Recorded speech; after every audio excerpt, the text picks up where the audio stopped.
sniper's bullet punched through the emergency room window at 11:47 p.m. on a Tuesday, and every single person in that room dropped to the floor, screaming doctors, orderlies, security guards, all of them except for one nurse standing beside bed 4. She didn't flinch. She didn't duck. She tracked the entry angle of the shattered glass with her eyes, turned her head 30 degrees toward the south corridor, and said quietly, to no one in particular, "He's on the rooftop of the parking structure. Second level, northeast corner." Nobody heard her. They were all too busy bleeding and praying, but she was already moving. Before we go any further, if you've never been to this channel before, hit that subscribe button right now, because the story you're about to hear is exactly the kind we tell here. The ones where the person everyone wrote off turns out to be the only one who knew what they were doing all along. Like this video, drop a comment, and tell me what city or country you're watching from. I read every single one, and I genuinely want to know how far this story has traveled. Now, let's go back to the beginning. Because to understand what happened that Tuesday night at Hargrove Valley Medical Center, you have to understand what the 11 months before it did to a woman named Mara Ellison. The thing about Hargrove Valley Medical Center was that it looked, from the outside, exactly like what a hospital should look like. Clean concrete facade, wide glass entrance, the kind of institutional authority that made people feel, at least briefly, that they were in capable hands. It sat on the eastern edge of Denton Falls, Wyoming, where the foothills crept up behind the building, and the winters came hard and stayed long. And the staff who worked there had the particular brand of toughness that came not from having everything figured out, but from surviving when things went wrong. Mara Ellison's had been working the night shift in the ER for 11 months. She was 36 years old. With dark hair she kept pulled back in a tight braid and pale green eyes that seemed, to people who bothered to look, like they were always doing quiet math on everything around them. She walked with a slight drag on her left side, her ankle rolling a little on each step, the result, she'd told HR during her intake interview, of a sports injury years ago. Her right hand had a fine tremor that appeared when she was tired, noticeable enough that other nurses had mentioned it behind her back.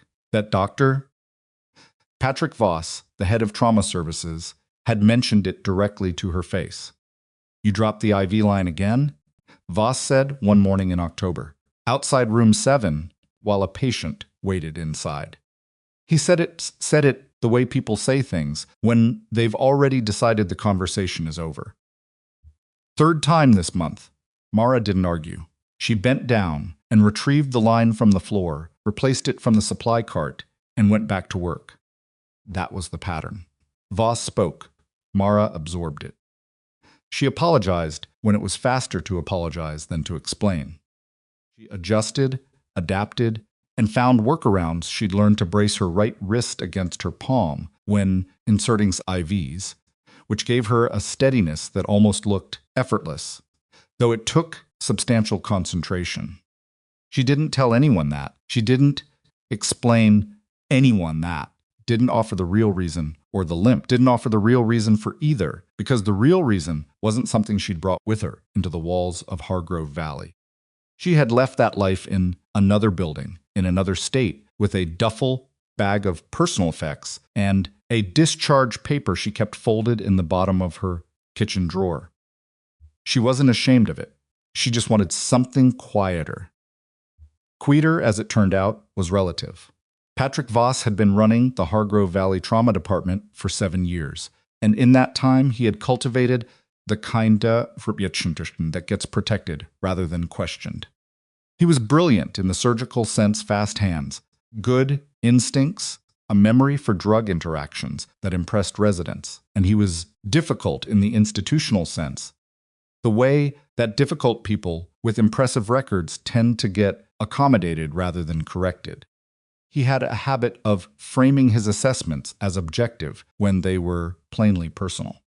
He had, in Mara's case, decided within her first 2 weeks that she was a liability.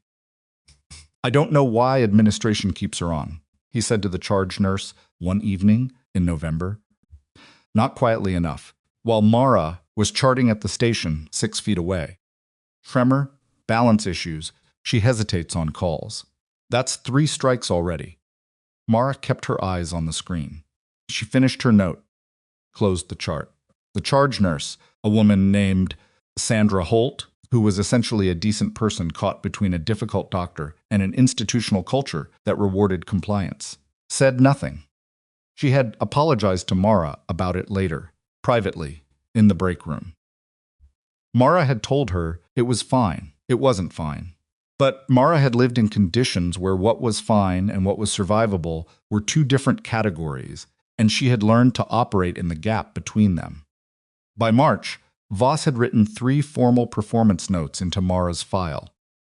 Each one documented a specific incident, framed in clinical language, that suggested a pattern of inadequate response, a medication delay, a missed assessment window, an instance of poor clinical judgment during a multi-patient intake. Reading the notes without being in the room, they were damning. Being in the room told a different story. The medication delay had been a deliberate hold while Mara waited on a contraindication flag she'd correctly identified. The missed assessment window had been created when Voss himself had redirected her to another patient. The judgment call had saved a patient from a premature discharge that Voss later, quietly, had reversed. None of that appeared in the documentation. Other nurses knew. Residents knew or suspected. Nobody had put anything in writing. Mara had considered filing a formal grievance twice. Both times she'd pulled the form up on the hospital portal, stared at it, and closed the window. Not because she was afraid of Voss. She wasn't afraid of Voss. She'd been in places where fear was a tactical response to a specific threat, calibrated and useful, and Patrick Voss didn't qualify.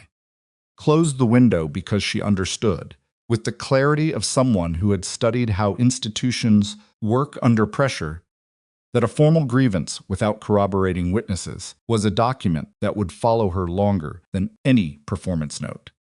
She needed more than a complaint. She needed something solid. She was still waiting for it when Tuesday arrived. The patient in Bay 12 had been admitted at 9:30 in the evening, brought in through a side entrance rather than the main ER bay, which was the first thing Mara noticed. The intake paperwork listed him as Gerald Firth, age 54, presenting with chest pain and an irregular heartbeat. He was escorted by 2 men in plain clothing who had the specific kind of stillness that Mara associated with training rather than temperament. They stood at the right angles to the door. They both clocked her when she entered, and neither of them relaxed when she identified herself as the attending nurse. "I'll need to take vitals," she said, pulling on gloves. The man nearest the door nodded, then moved just far enough to let her through. Gerald Firth was a compact man with gray at his temples and the kind of controlled blankness in his expression that Mara had seen on people who were working very hard to seem comfortable. His hands were folded on the hospital blanket. His blood pressure, when she took it, was 128/82. His pulse was 71 and steady. His oxygen sat at 97. Mara made a note of all of this. She did not say anything directly to the 2 men when she left the bay. She went to the station and pulled up the intake chart and read the cardiology notes that had come in with the admission. Then she read them again. The numbers didn't fit the presentation. Patient in acute cardiac distress with an irregular heartbeat didn't come in with a pulse of 71 and SAT levels that clean. EKG tracing in the file showed a mild anomaly that could, under certain interpretive conditions, be read as a precursor to something more serious, but it could also be read by someone with enough clinical context as a normal variant in a man his age with a sedentary occupation. The inconsistency was small enough to miss it on a busy night. Mara hadn't missed it. She flagged the chart for physician review and went to find Dr. Voss. She found him at the central station, halfway through a coffee, talking to one of the second-year residents about a case in Bay 3. She waited for a break in the conversation. Dr. Voss, I have a concern about the patient in Bay 12. He looked at her with the expression she'd come to recognize, the one that said he was already formulating his response before he'd heard the sentence finish. What about him? His vitals don't match the cardiac presentation in his intake. Pulse is normal sinus. His SAT is 97. The EKG shows a variant that I think is being overread. I don't think he has an acute cardiac condition. Voss set his coffee down. He looked at the resident, then back at Mara. You've been a nurse here for 11 months. Yes. I've been reading cardiology notes for 15 years. He picked the coffee back up. Stick to nursing, Ellison. I'll handle the diagnosis. The resident looked at the floor. Mara looked at Voss for 2 more seconds, then nodded and went back to her station. She documented her concern in the nursing notes, with a timestamp. She did that partly because it was the correct protocol, and partly because she had learned, in a different context, that documentation was the thing that survived when everything else burned. 10:52 p.m. The sound came at 11:47. It wasn't the explosion that most people described afterward. It was more compressed than that. A flat, hard crack followed immediately by the implosion of the window in the south wall of the ER, glass fragmenting inward in a diagonal spray. The patient in Bay 6, a 60-year-old man being treated for a laceration, lost a piece of his earlobe to flying glass. Nobody realized that for another 4 minutes. What they realized immediately was that a bullet had entered the emergency room, and the screaming started before the glass finished falling. Mara was at the station when it happened.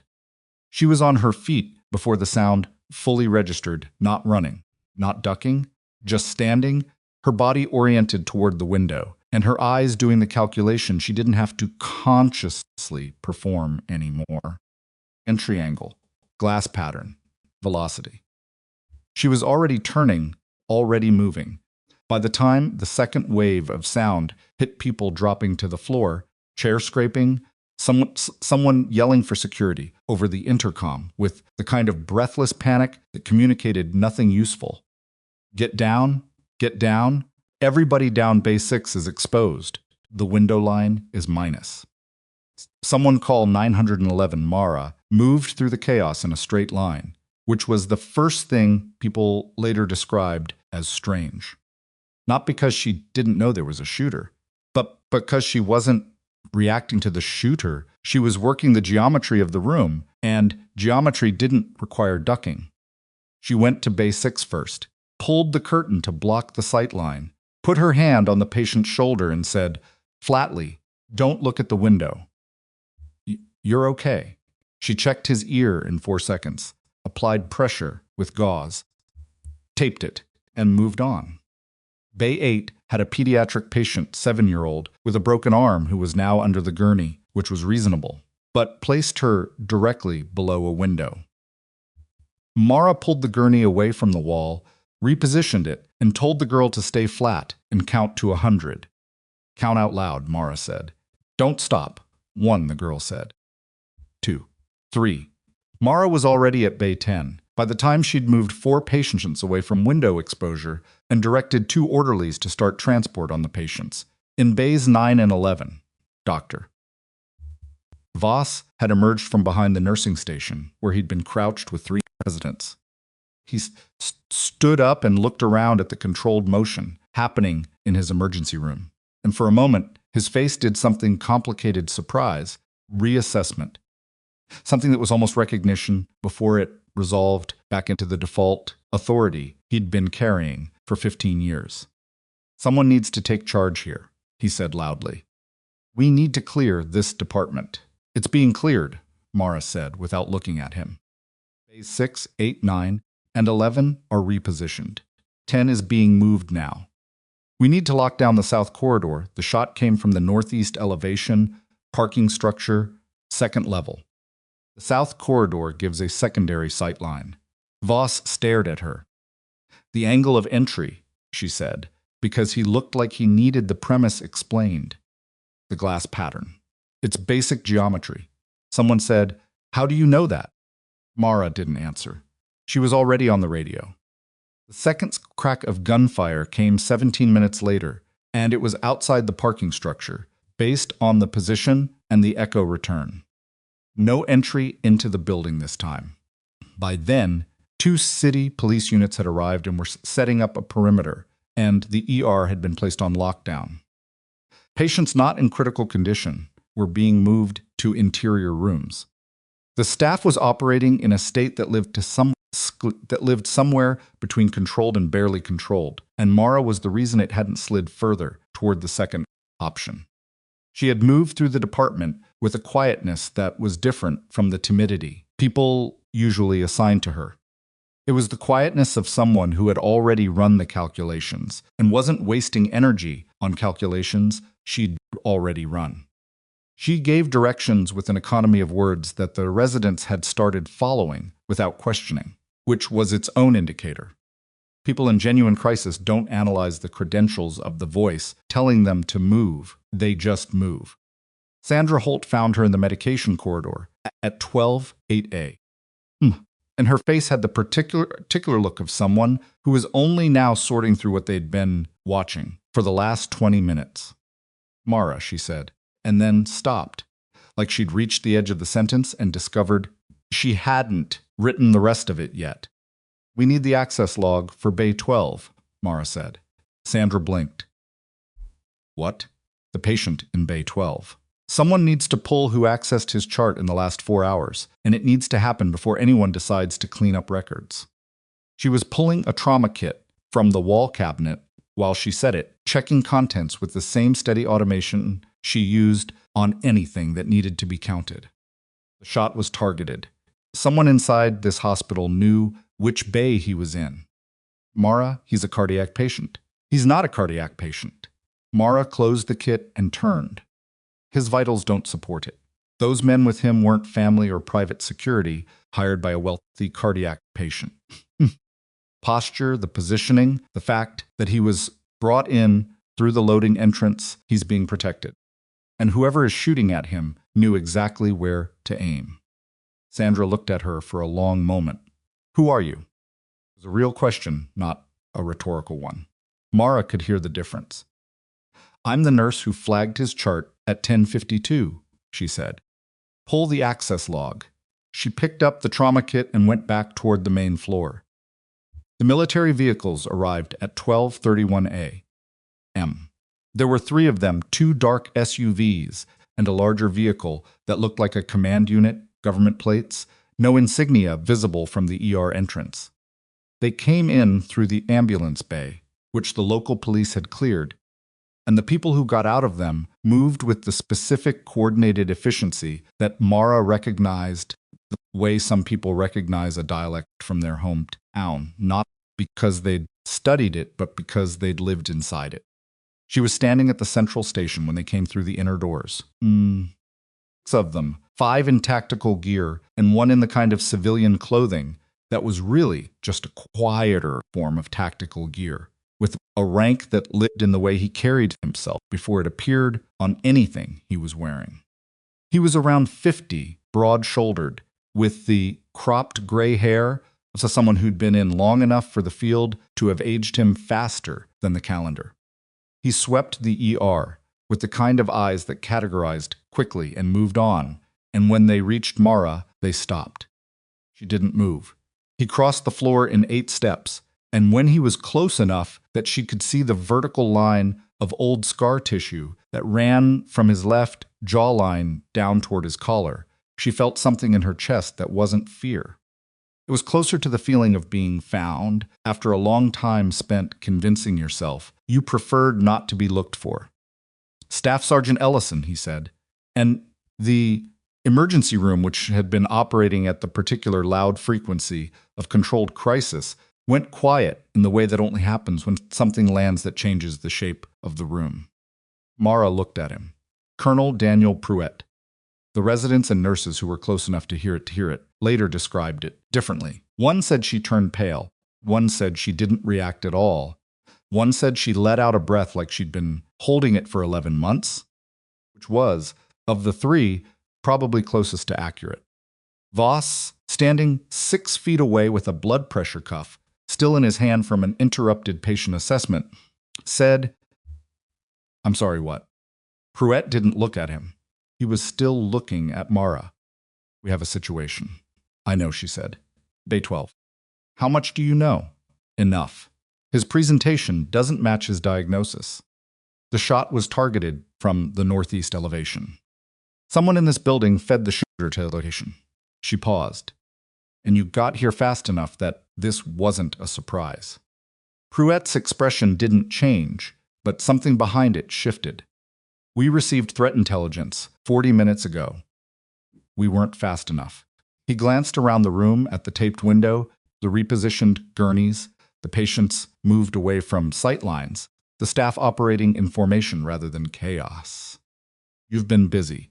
Someone had to be."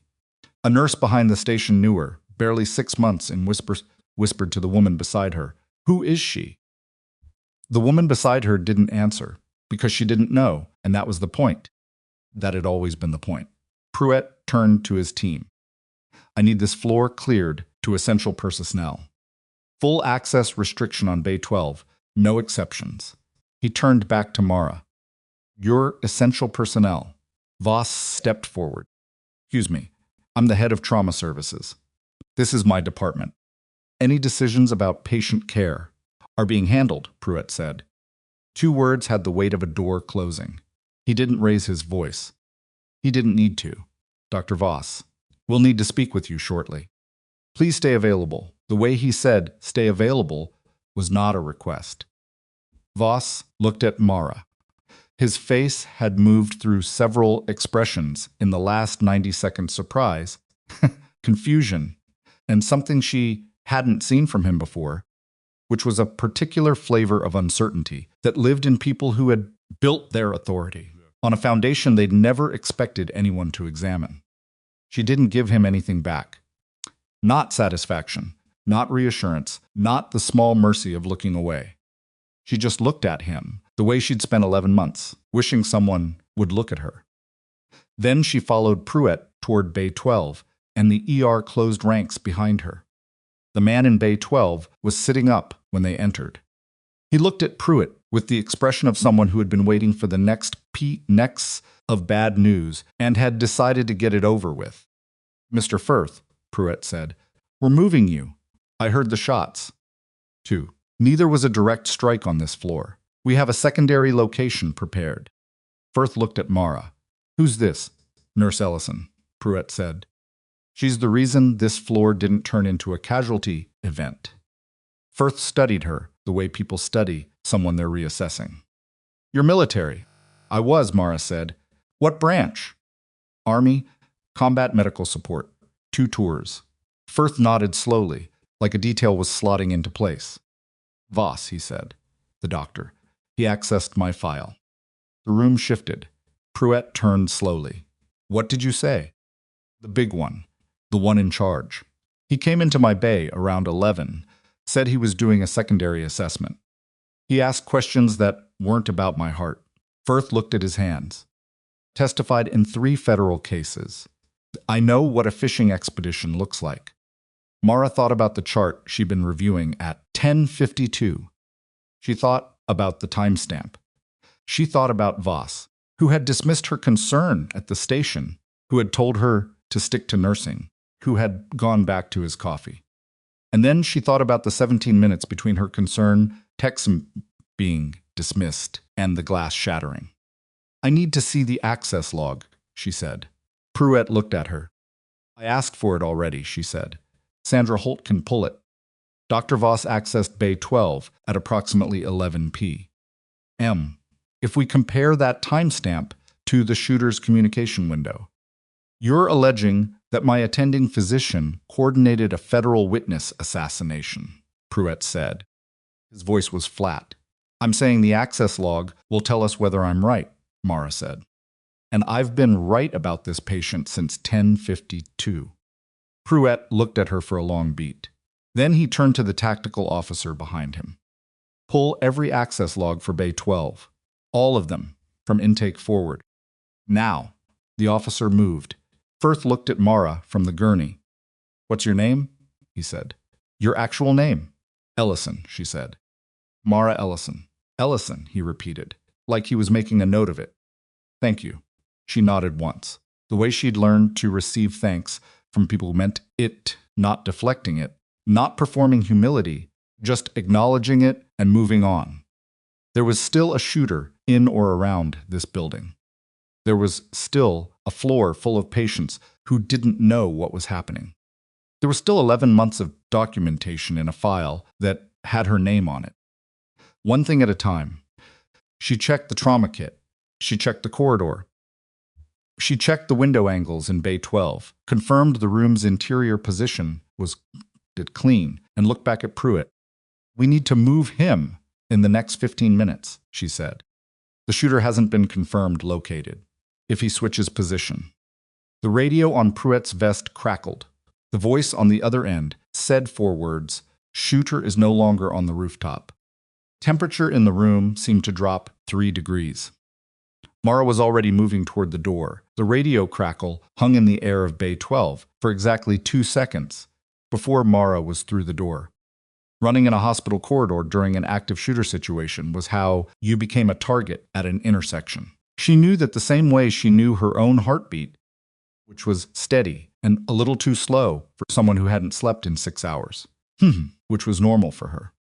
She moved fast and low, keeping her body angled toward the wall, tracking the sight lines ahead of her the way she tracked the sight lines of every corridor she'd ever worked in, which was a habit she'd spent 2 years at Hargrove Valley trying to convince herself was unnecessary. It wasn't unnecessary. Pruitt's team was deploying behind her. She could hear the coordinated movement, compressed radio communication, the particular sound of tactical boots on linoleum that she associated with specific moments in her life that she had, until 40 minutes ago, decided were behind her. She reached the main ER floor and stopped at the corridor junction, scanning left and right. The department was substantially cleared. 4 nurses remained at the station. 2 residents, Sandra Holt at the charge desk, with her hand on a phone she hadn't picked up yet. "South entrance," Mara said. "Loud enough to carry. Lock it now." Patient transport is to interior rooms, only nothing on the ground floor with exterior window access. One of the residents started to say something. Sandra put her hand up, and the resident stopped. "Do what she says," Sandra said, and the weight in her voice was not something she'd had at 9 o'clock that evening. Mara turned to the tactical officer, who had followed her out, a woman, early 30s, with the compact efficiency of someone who had learned to be underestimated and had stopped caring about it. Her name tag said Decker. "Exits," Mara said. "We have the main entrance, the ambulance bay, and the east service door covered," Decker said. "Loading dock is on the west side. It's got 1 officer, local P, not one of ours." "That's not enough." "I know. There's a stairwell access off the west corridor that connects to the pharmacy level. It's not on the main floor plan. It was added during the 2019 renovation, and I don't think it made it into whatever building schematic you're working from." Decker looked at her steadily. "How do you know that?" "I've worked nights month for 11 months. I know where every exit is." Mara paused. "I also know where every hiding place is." Decker put her radio to her mouth and relayed the stairwell information. Someone on the other end confirmed and moved.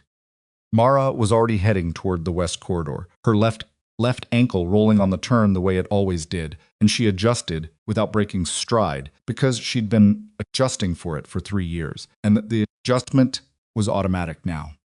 The west corridor was one of the parts of Hargrove Valley that the public never saw long, fluorescent lit, with the slightly worn quality of institutional spaces that exist for function rather than presentation. The pharmacy was up half a level via a short stairwell, and the stairwell door had a push bar that rattled when it opened, which Mara had noticed the first week she worked there and had reported as a maintenance issue that had never been addressed. She was 20 feet from the stairwell door when she heard it rattle. She stopped. The door opened slowly, not fast slowly, with the measured pace of someone who was controlling their noise output. The man who came through it was not in hospital clothing. He was in dark clothing that was close enough to a maintenance uniform to pass a fast glance, but not a real one. He had a bag over one shoulder, and he was looking at the floor ahead of him, tracking his own step pattern, and he hadn't seen her yet. Mara assessed in approximately 1.5 seconds, tall, heavy, moving with purpose, but not with the trained economy of someone who did this for a living. He was scared. Scared people with weapons were more dangerous than professionals in certain ways and less in others. The bag was the question. She didn't know what was in it, and she didn't want to find out by guessing wrong. She took one step back, putting herself partially behind the supply cart that sat against the left wall, and keyed the communication badge on her chest. West corridor, pharmacy stairwell, one male unknown equipment. She said it quietly. He still heard it. His head came up. They looked at each other for a moment that lasted longer than it was. Then Mara said in the same flat voice she used when she was managing a patient who was afraid, "The building is surrounded. There are 6 federal tactical officers on this floor. There's a perimeter on every exit, and the stairwell you just came through has 2 more covering the pharmacy level." She kept her hands still and visible. "This is the part where you decide how the next 5 minutes go." Stared at her. His jaw was working. "The bag," she said. "Put it on the floor." "You're a nurse," he said. He sounded confused, which was a reasonable reaction and not the most tactically dangerous one, so she kept going. "Yes." And in about 30 seconds, 6 people with considerably more equipment than me are going to come around that corner, and the conversation gets a lot shorter. She tilted her head towards the supply cart. On the floor. Slow. He was breathing hard. She could hear it, ragged, shallow, the kind of breathing that meant a decision was being made in real time, and it could go either direction. She watched his hands. She watched his shoulders. She'd been watching shoulders before hands since her first deployment, because shoulders committed before hands every time. His left shoulder dropped. He put the bag on the floor. Decker came around the corner 30 seconds later with 2 officers behind her, and to her credit, she took in the scene man on his knees, bag on the floor, Mara standing against the supply cart with her hands at her sides without expressing what she was thinking. She cuffed him with a professional efficiency. One of the officers picked up the bag and opened it carefully. Camera equipment, long-range lens, a secondary radio, a burner phone, not the shooter, a spotter. "He's been feeding positions," Mara said. Decker looked at the equipment. "Yeah." She looked at Mara. "Yeah, he has." Pruitt was in the corridor outside Bay 12 when Mara got back, and he was on the phone, which meant the conversation had moved upstream from the level he usually operated at, which meant the situation had been elevated, which meant things were moving faster than the initial threat intelligence had anticipated. He ended the call when he saw her and turned with the expression of someone who was recalibrating on the fly. "Spotter," she said. "West corridor, pharmacy stairwell. Decker's team has him." Pruitt absorbed this without visible surprise. Camera and radio? Burner phone, too. He was feeding real-time location updates. She paused. Which means someone was telling him where to point the camera. Inside source. The camera was set up toward the ER. Bay positioning, staff movement. He needed an interior reference point to know which bay was 12, because from the parking structure, you can't see bay numbers. She watched his face. Someone inside was coordinating. Pruitt was quiet for a moment. He had the particular stillness of someone processing a large amount of information very quickly and not letting any of it show on the surface. "The access log came back," he said. She waited. Voss accessed Firth's file at 11:04 p. M. That's 17 minutes before the first shot. He looked at her. He also accessed it at 9:47. 3 minutes after Firth was admitted. "Standard attending review," she said. "The second access is the one that matters." The 9:47 access included Firth's room assignment. Bay 12, South Side, visible from the northeast parking elevation. Pruett's jaw was set. The 1104 access was a file open and close. Under a minute, no documented notes. Mara thought about Voss at the nursing station. His coffee, the dismissal. Stick to nursing, Ellison. I'll handle the diagnosis. She thought about how he had said it not irritated, not defensive, just final, the way you close a cabinet. She thought about how, when the glass had shattered, he had been behind the station. Not in a bay, not treating a patient. Behind the station, where the monitors were, where the floor map was, where the real-time patient positions displayed on the charge screen. Where is he now? She asked. We had him in the consult room. Officer posted at the door. Pruett paused.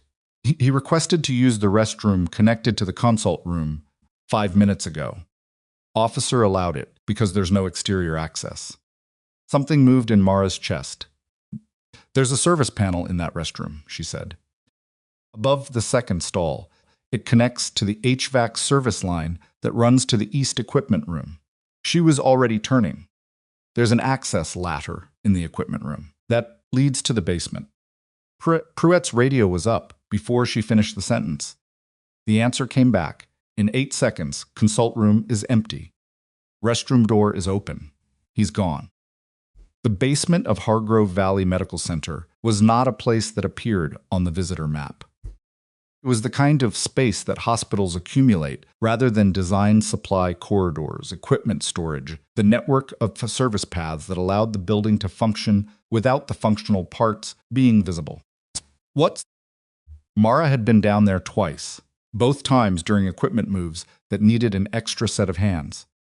She knew the layout in the way she knew things, not precisely, not as a memorized map, but as a felt sense of spatial relationship that she trusted more than she trusted most documents. She went down the east stairwell, Decker 3 steps behind her, and one of Pruett's officers on the radio relaying position to the rest of the team. The basement lights were motion activated, and she could see them triggering ahead of her a sequence of pools of light coming on 20 feet apart, which was not subtle, but was also not in her control. She followed the lights. The service corridor branched twice.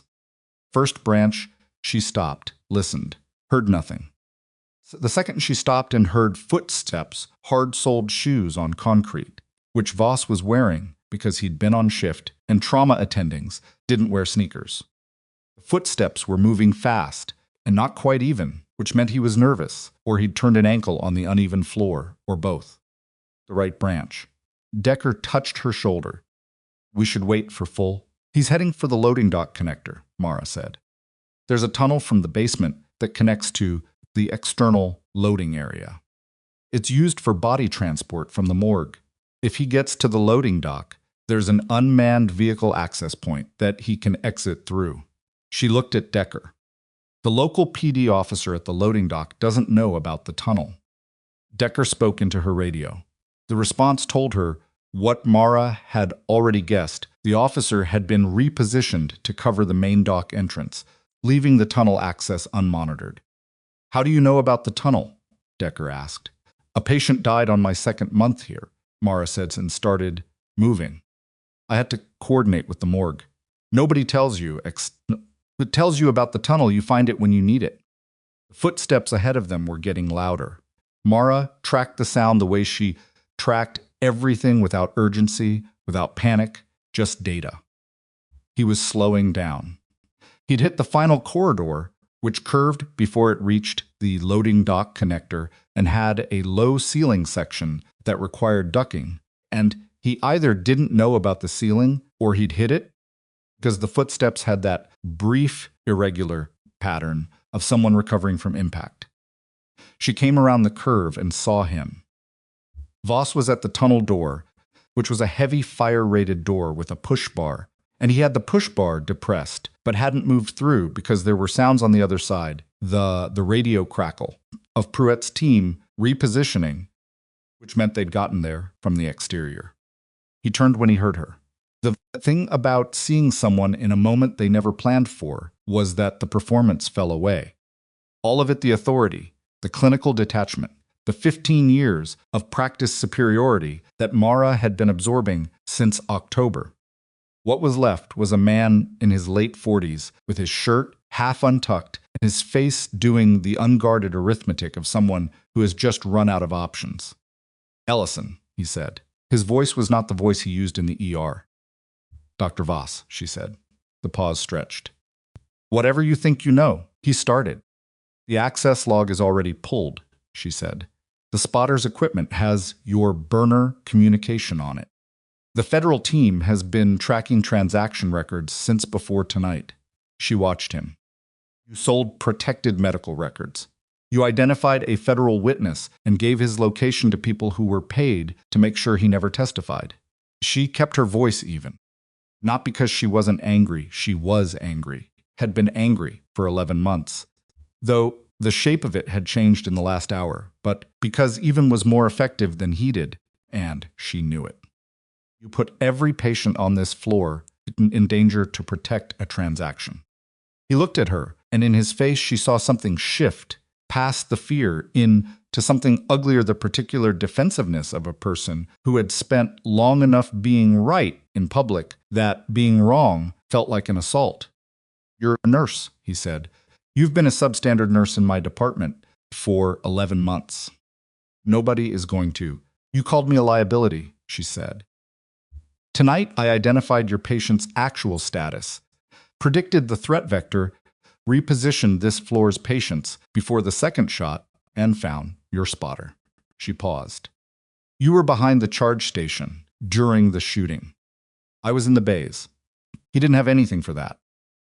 The tunnel door opened from the other side, and 2 of Pruitt's tactical officers came through. And whatever Voss had been about to say or do dissolved into the reality of people with significantly more operational authority than either of them. I'm standing in a basement corridor with nowhere left to go. Mara stepped back. She let the officers do what they were there to do. She didn't watch Voss's face when they told being detained. She'd already seen what she needed to see. She turned and walked back toward the stairwell, and her ankle hurt, and the fluorescent lights were doing the thing they did at 2 a.m, which was buzz at a frequency that got under your skin. And she was tired, not in a specific way of someone who has been running on precision rather than adrenaline, and has now hit the end of the precision. Behind her, she heard Voss say, "This is a mistake." She kept walking. Pruitt found her in the ER equipment alcove 20 minutes later. She was sitting on a supply ground, left leg extended, running her thumb along the edge of a trauma dressing she'd pulled from the kit without quite realizing she'd done it. The lights in this alcove were regular bulbs rather than fluorescents, and she'd been grateful for that without having a conversation about it. "Voss is in federal custody," Pruitt said. He sat across from her on an overturned supply bucket, which was not the posture of a colonel and was, she thought, probably deliberate. "The spotter is cooperating. We've got enough to expand the warrants." "How many records?" she asked. He accessed at least 34 protected patient files over the past 8 months. "We know of 3 that were sold. The others are still being reviewed." He paused. "Firth is secure. He's been moved to a secondary location." Mara nodded. She set the trauma dressing down. "Your performance file," Pruitt said. She looked at him. "The federal review is going to flag every action taken by medical personnel, who are now under investigation," he said.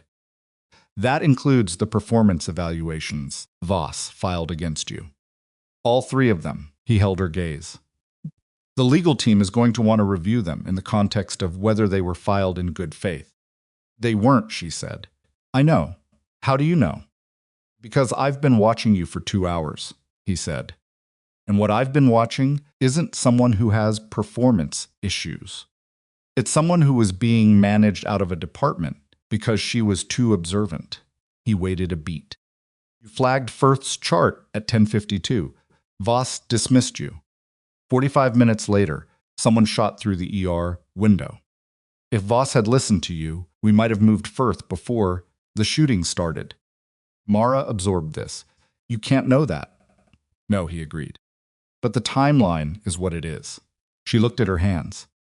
The tremor was present, fine and steady, the way it was when she was exhausted. Didn't put her hands under her thighs or behind her back. She just looked at the tremor the way she looked at most things, as information rather than judgment. Staff Sergeant Ellison, Pruitt said. He hadn't said the rank since the ER floor, and the sound of it was different here, quieter, without an audience.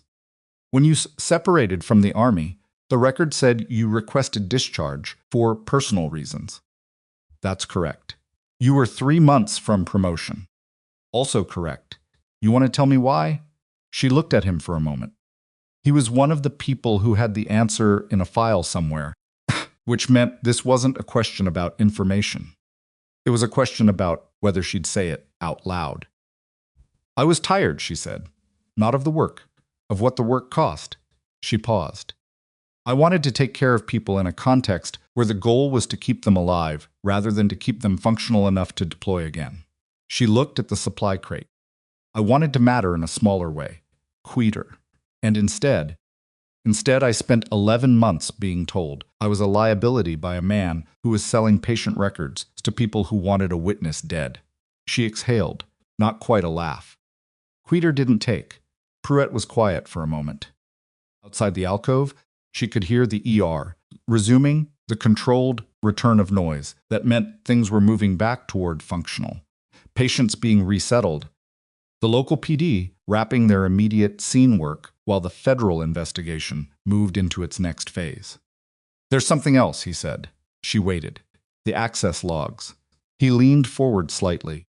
Voss accessed 34 files, but the spotter's burner phone has 41 unique communication events logged. He let that sit. 7 of those communications don't match any of the file accesses. She was already ahead of it. Someone else inside the hospital. The communications were routed through the hospital's internal network, which means they came from someone with building access and system credentials. He looked at her steadily.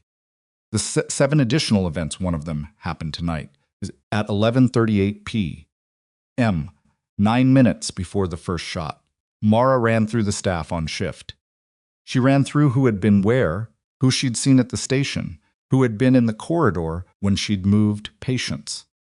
She ran through it with the same systematic quality she'd applied to the triage bay assignments, the patient repositioning, the sightline calculations.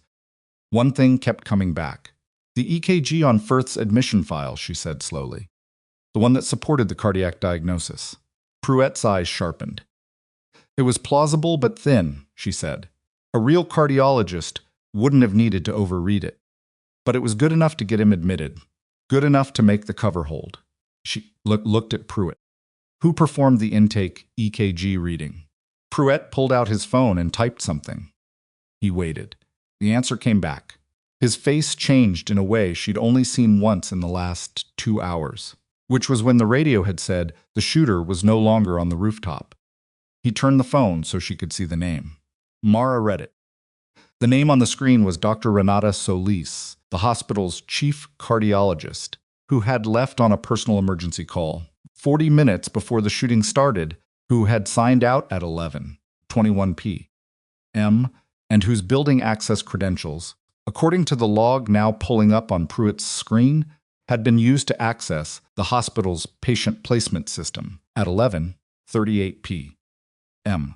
from inside the building, after she had allegedly left. Mara looked up from the phone. She's still here, she said. And somewhere above them, on one of the upper floors of a hospital that had just been locked down, a door opened. The sound was on the 4th floor. Mara knew the building's acoustics the way she knew its floor plan, not as studied knowledge, but as accumulated familiarity, kind that builds in the body. When you've walked the same hallways at 2 in the morning enough times that your nervous system starts doing the navigation on its own. The 4th floor was orthopedics and general recovery. On a normal Tuesday night, it would have 8 to 12 occupied beds, 2 nurses on shift, and an on-call resident covering from the 3rd floor station. On a lockdown Tuesday night, it had all of that plus no additional security. because Brett's team had concentrated its personnel on the ground floor and the basement, and the fourth floor had been assessed as low risk because there was no exterior access point that a ground-level shooter could use. That assessment had been made before they knew Renata Solis was still in the building. Prouquet was on the radio before Mara finished processing the implication, issuing positioning orders with the compressed precision of someone accustomed to adjusting a plan while the plan was actively failing. Decker's voice came back, confirming 2 officers moving to stairwell access. The local PD unit on the exterior was being pulled to cover the 4th floor corridor from the emergency egress. It was fast, professional, and it was going to take 4 minutes minimum. Mara was already heading for the stairwell. Ellison. Pruitt's voice had a specific quality, not commanding, not requesting, the in-between register of someone who understood they didn't have authority over what was about to happen, but wanted it registered. You're not a tactical officer. I know the floor, she said without stopping. I know which rooms are occupied. I know which patients are mobile.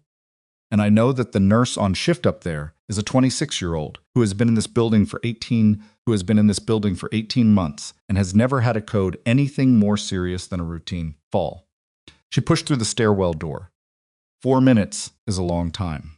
She heard him say something into the radio that she didn't fully catch, and then Decker was behind her on the stairs, which was not what she'd expected, but was also not unwelcome. Stairwell was cold. Hospitals ran their interior temperatures low for infection control and equipment stability, and the stairwells were always the coldest part. The heat exchange points between floors that nobody thought about because nobody was supposed to spend time in them. Mara took the stairs at a controlled pace, not sprinting, because sprinting on a worn stairwell with a compromised ankle in the middle of the night was how you became the second emergency and counted landings. 2nd floor, 3rd. She paused at the 3rd floor landing and listened. Nothing from the stairwell above. A sound from the 4th floor corridor muffled through the fire door, but present. Not a crash, not a voice. Something in between the low-register disturbance of movement in an institutional space. She looked at Decker. Decker held up 2 fingers, then pointed up, then pointed at herself, and made a flanking gesture toward the external egress stairs. He was going to come in from the other side. Mara nodded. She waited 10 seconds, counted them by her own pulse, then pressed down on the 4th floor door push bar slowly enough that the mechanism didn't click. Eased it open 2 inches. 3. The corridor light on the 4th floor was standard overnight reduced, amber adjacent, the kind that didn't keep patients awake, but gave enough visibility for nursing checks. She could see the first 4 room doors and the nursing station at the mid-corridor point, and beyond that the junction that led to the longer wing. The nursing station was empty. That was wrong. At this hour, there should have been at least 1 nurse at the station, and even if both were doing room checks, they would have staggered. Leaving one at the desk was basic protocol, kind of thing that got reinforced in orientation and became automatic inside the first month. Empty meant something had changed the usual pattern. Mara came through the door fully and let it close behind her. Her shoes were rubber-soled, and the floor was the standard hospital composite that absorbed sound reasonably well, so her footsteps were minimal. She moved along the left wall, keeping her profile narrow, tracking the room numbers as she passed. 401, 402, 403 orthopedic recovery, a man named Doyle who'd had a hip replacement 3 days ago and was doing well enough that discharge had been scheduled for Thursday. 404, 405, the rooms were dark behind their observation windows. Occupied, sleeping. She reached the nursing station and looked at the monitoring board.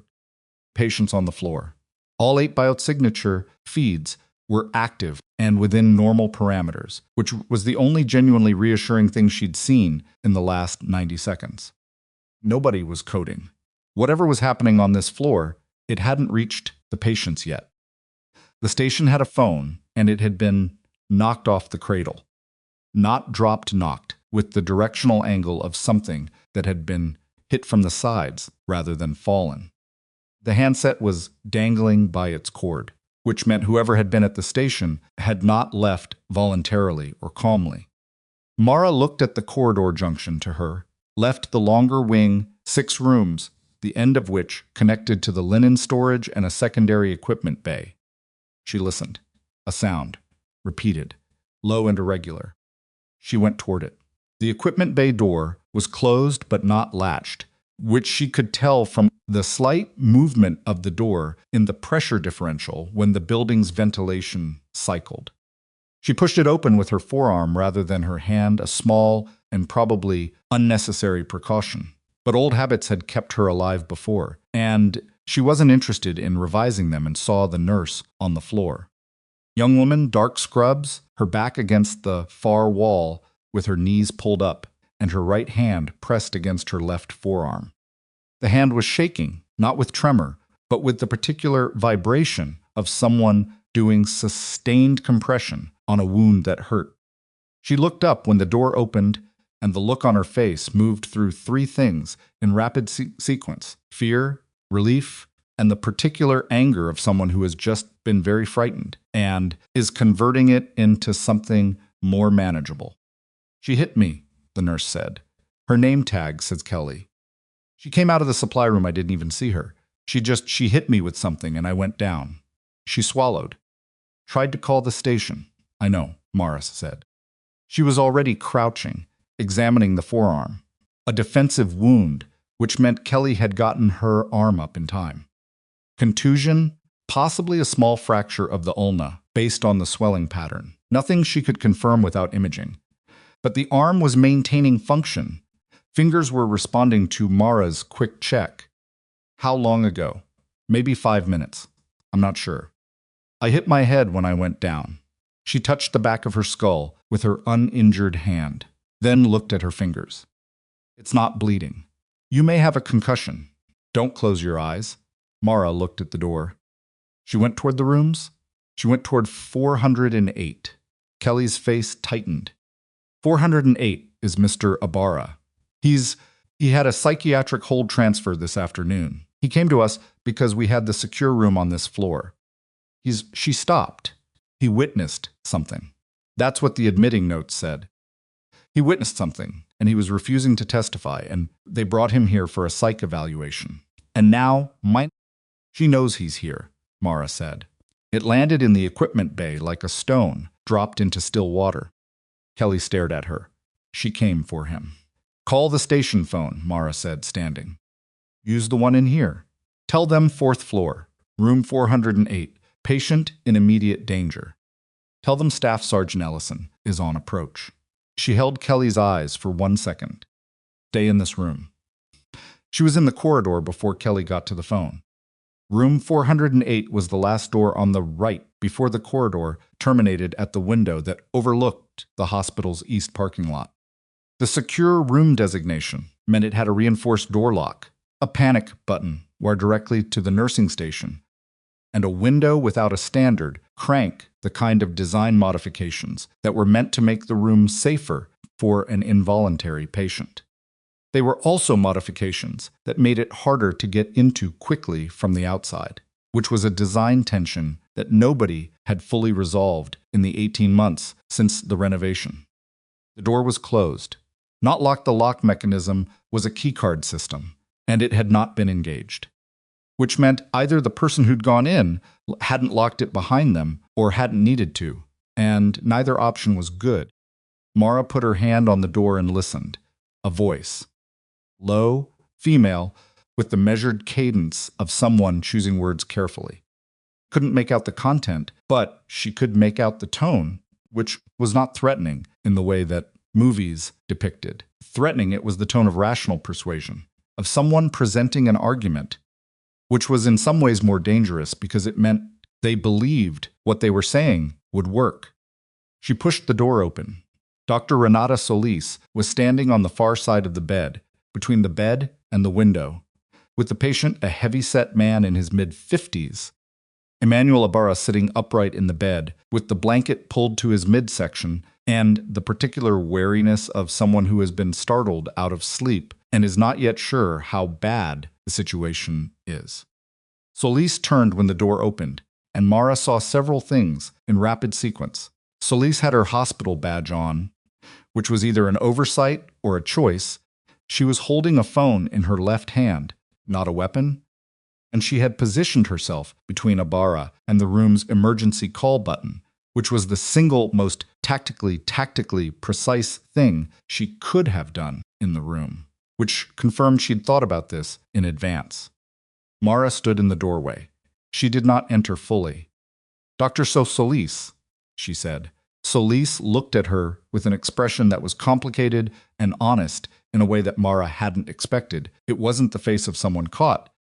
It was the face of someone who had been running a very long calculation and had just reached the part where some of the variables were not what she'd planned for. "The nurse," Solis said. She said it without contempt, actually, without much inflection at all, which was interesting.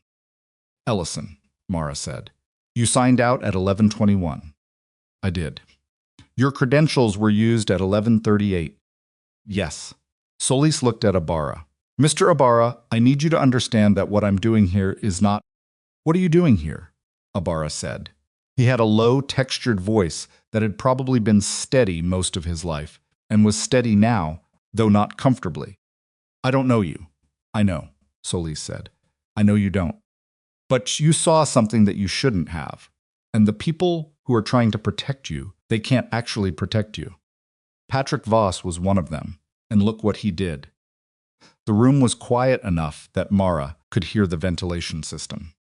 Ibarra looked at Mara. "Who are you?" "I'm your nurse for the night," she said. Not a lie, technically. "There are federal officers on their way to this room right now, Mr. Ibarra. You're safe to stay exactly where you are." "She's right that they're coming," Solis said, and her voice had shifted, the persuasive quality giving way to something more urgent. "But Mr. Ibarra, Emmanuel, what I'm telling you is true. Testimony they want from you implicates people's inside the protection program itself. If you testify through the standard federal channel, you're putting yourself in front of the same network that's been trying to silence you." She took a half step toward the bed. "I'm not trying to hurt you. I'm trying to—" "Don't move," Mara said. Solis stopped. The room balanced on a very thin point for about 4 seconds. Ibarra's hand had moved to the call button on his bed rail. Mara registered this without letting it show on her face. Whether Solis had registered it was the question. "Why are you still in this building?" Mara asked.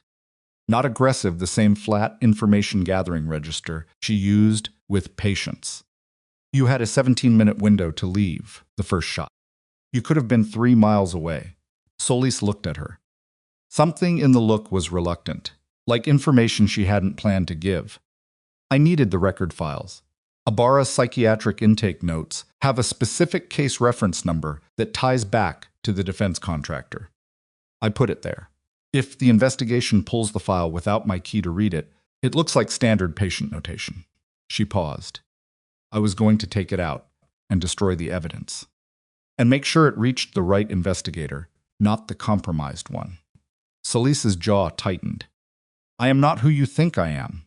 I think you're a cardiologist who provided a fraudulent EKG reading to admit a federal witness under a false medical diagnosis," Mara said.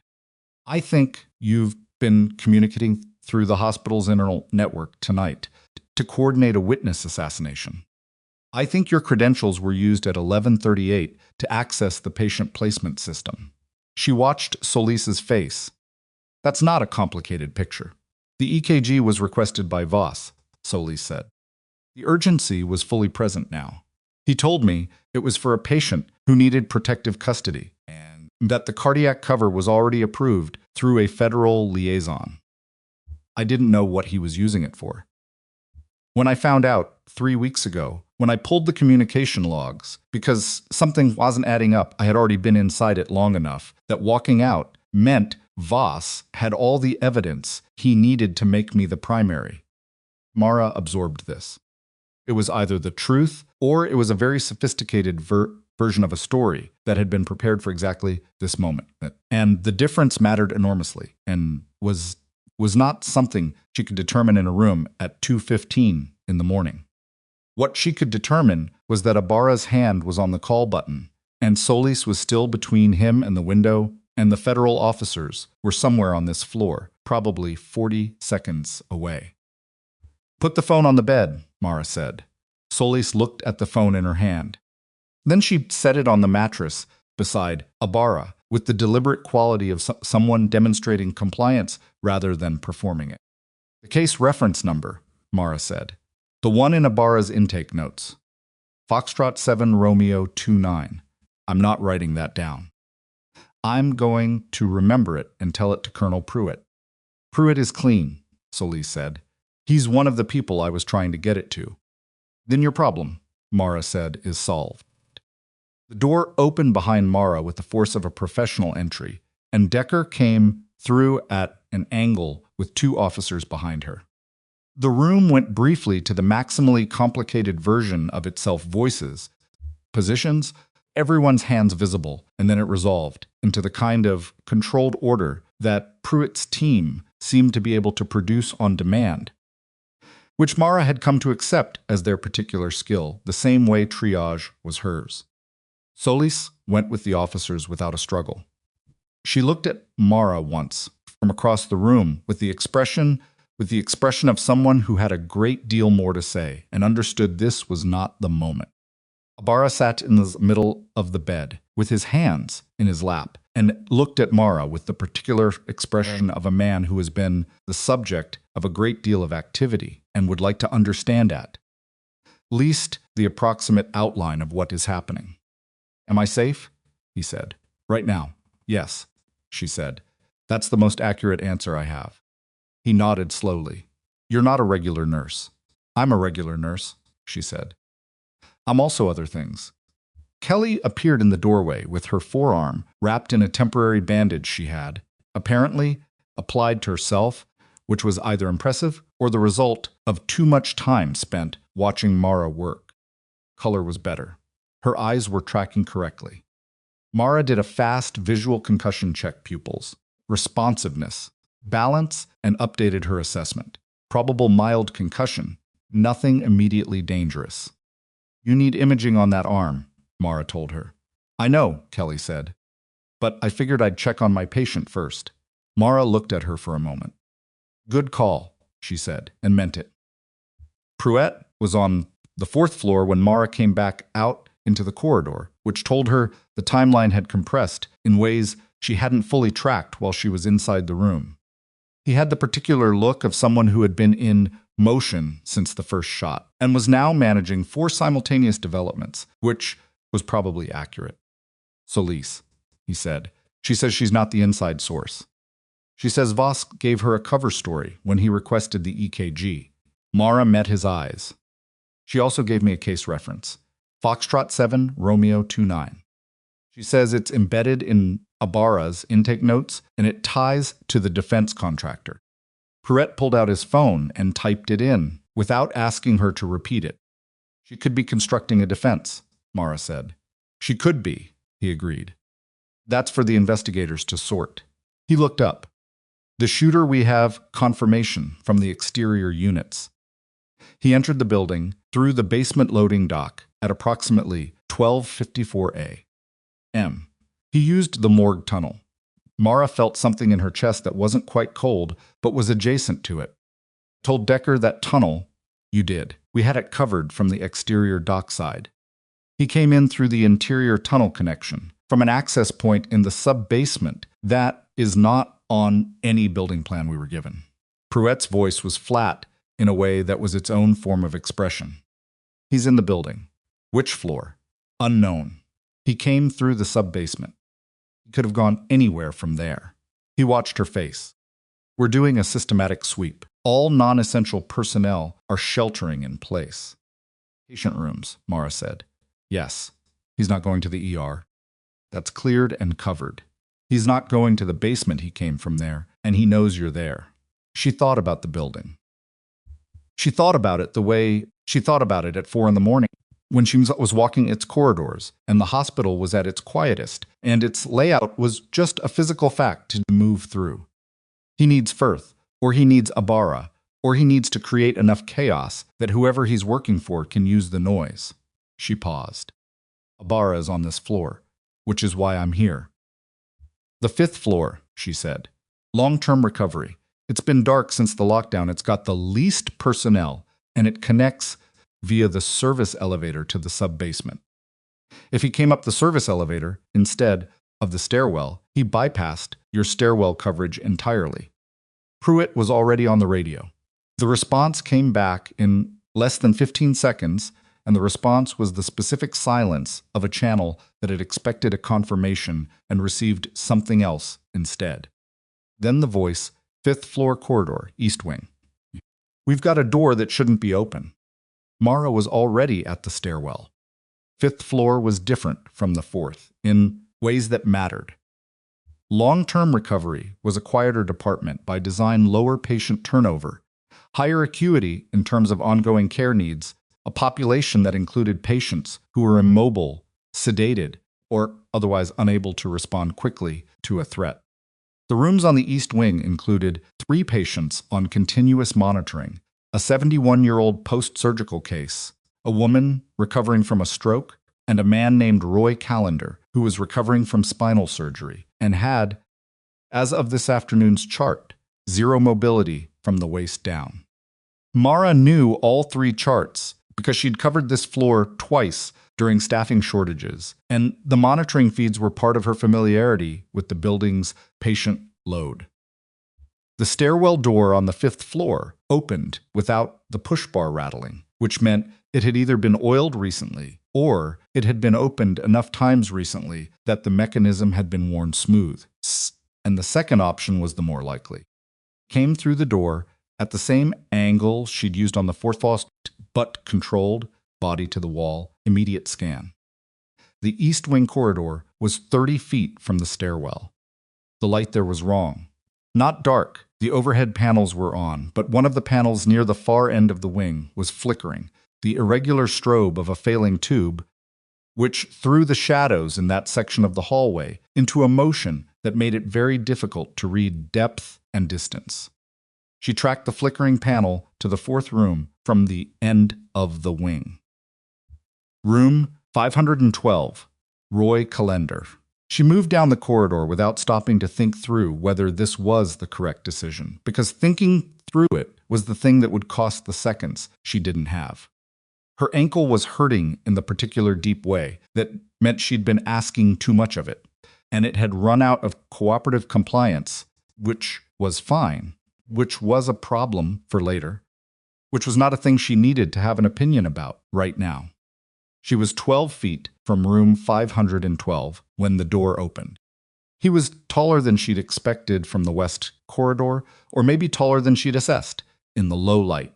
The adrenaline, the 4-second encounter. He had the rifle on a sling across his chest and his right hand on the grip, and when he came out of the room and saw her, the moment that followed was very brief and very complete. He saw a nurse, blue scrubs braid, a visible limp, alone in a hallway at 2:30 in the morning. She could see the assessment happen in his face. She could see the assessment in his face, the same assessment that Voss had made in October, that the residents made when they passed her at the station, that every person in that building had made at some point in 11 months of working beside her. She was the nurse they called a walking disaster. She was manageable. He made the mistake of taking a full second to look behind him back into the room, checking Callender, making ensure the immobile patient was not somehow an immediate variable, and in that second, Mara covered the 12 feet.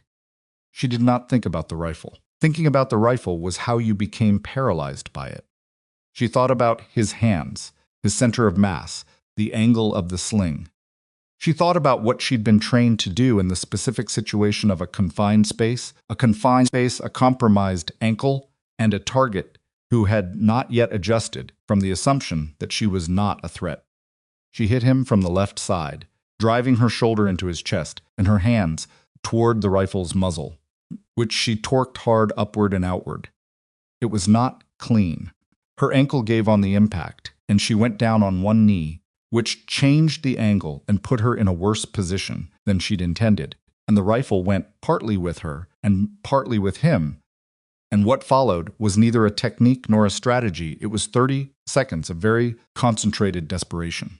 Her hands locked on the rifle's handguard, his weight above her and working against gravity, both of them making sounds that were not words. She got the muzzle pointed at the ceiling. She kept it there through the full weight of him, pressing down on her and her knee on the floor, and her ankle telling her things she was not willing to hear. She was not going to be able to hold this. She knew that. What she needed was not to win it, was to not lose for long enough. The radio on her chest crackled. Decker's voice, 5th floor east wing, 30 seconds. He heard it. The weight on her shifted, not releasing, but the direction changed, and she used the change, driving upward from the knee with every available muscle and torquing the rifle one more time, which broke his grip on the handguard. She had the rifle. She was still on the floor. She was breathing hard, and her vision had the particular narrowed quality of sustained physical exertion, and her hands were shaking, both of them, not just the right, and she had the rifle pointed in the general direction of a man who was backing toward the wall, with the expression of someone recalculating very quickly. "Don't," she said. He stopped. Decker came around the corner 20 seconds later. Behind her, 2 officers. They moved past Mara with the efficiency of a deployment that had been running on adrenaline for 2.5 hours and had not yet run out of it. The shooter went down with his hands behind its back and his cheek against the linoleum, and none of the control he'd walked into the building with. Decker crouched beside Mara. "You all right?" Mara looked at her hands. The rifle was still in them. She set it down on the floor. "Check room 512, she said. "Roy Callender. He has no mobility, and he's been in there with that man for however long it took me to get up the stairs." Decker went. One of the officers stayed with the shooter. Mara sat on the floor for a moment because getting up immediately was not something her ankle was prepared to support. Callender was unharmed. The shooter had used the room as a position, not a target. The window in 512 gave a sightline to the east parking lot where he'd apparently intended to establish a secondary communication point. He hadn't touched the patient. Decker confirmed it in 20 seconds and came back to the corridor. "He's okay," she said. Mara let out a breath. She was starting to get up, using the wall for support, when her radio crackled with Pruett's voice. "Ellison," he said, "we have a problem." She waited. The federal investigators pulled the full transaction record on Voss. Payment trail it doesn't end, with the defense contractor. A pause, the kind that meant the next sentence was information that was going to change the shape of what they knew. The original contract to access and sell patient records goes back 22 months. Voss was brought in at month 9. Someone else ran the operation for the first 8 months. Mara was standing now, her hand on the wall. "We found a second device," Pruett said. "Hospital-issued tablet. It was in the cardiology suite when we swept it, and it had been wiped, but not fully."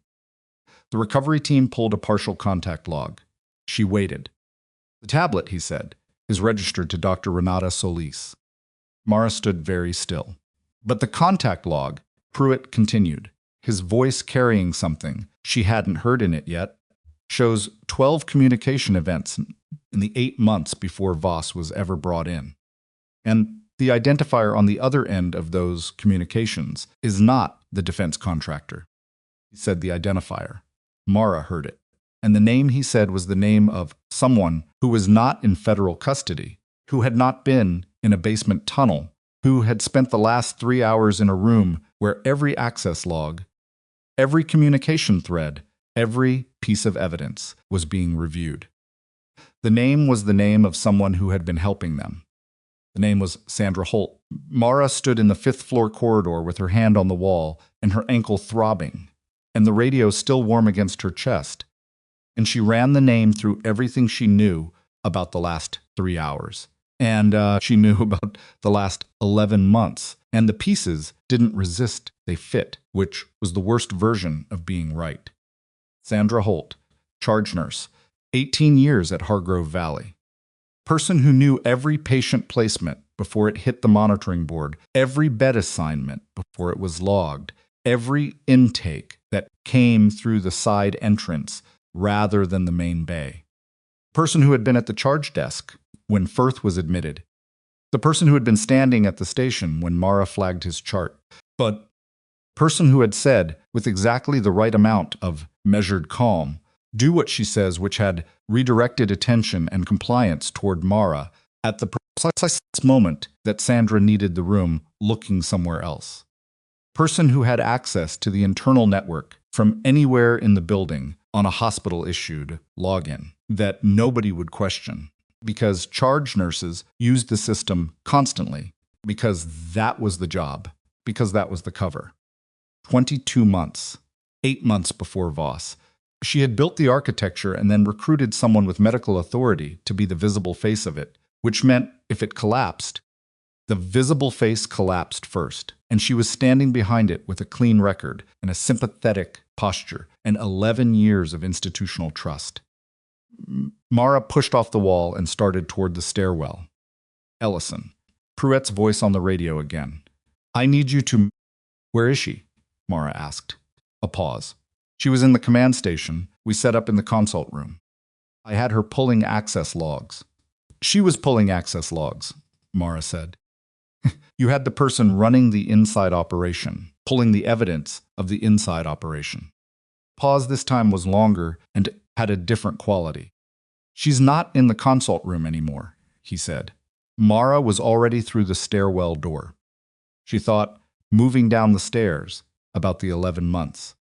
She thought about October, the first performance note, which she had read carefully because she read everything carefully, and because something about the phrasing had felt off, too clinical, too complete.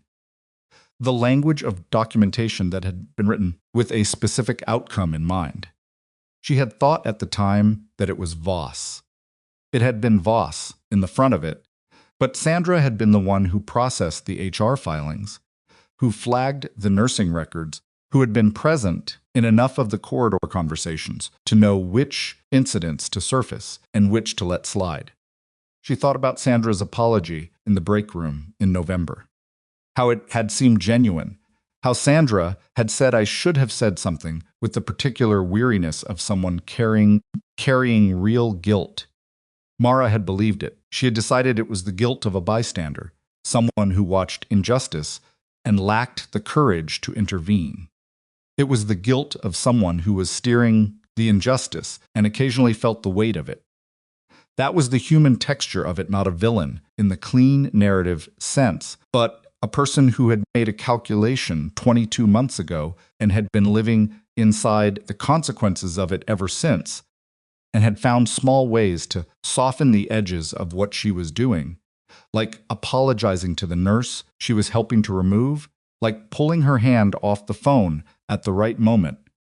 It's like saying do what she says at the precise moment. It served two purposes at once. Mara reached the second-floor landing and stopped. Sandra was not going to the basement. She'd watched Voss try the basement, and she'd watched, presumably, from the consult room monitoring setup that Pruett's team had assembled where that had ended. She was not going to the main entrance, which was covered. She was not going to the east exit. Mara thought about the building the way she thought about a patient systematically, without attachment to the expected diagnosis. She thought about the one thing Sandra knew that Pruett's team didn't know, the same gap that had allowed the shooter into the sub-basement through an unmapped access point. Sandra had worked this building for 18 years. She knew every revision, every renovation, every addition. She'd been here for the 2019 update, for the 2021 wing expansion, for the rerouting of the pharmacy supply corridor that had happened after the flood damage in the east section. She knew things about this building that weren't on any schematic because she'd been present when they were built and had filed the the incident reports when they didn't work correctly.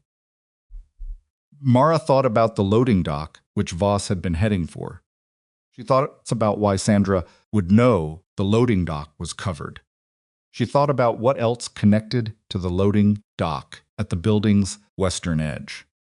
Old receiving bay, closed in the 2021 expansion, sealed from the interior, but with an exterior door that opened onto the service road behind the hospital. It wasn't on the current building plan because it was no longer an active space.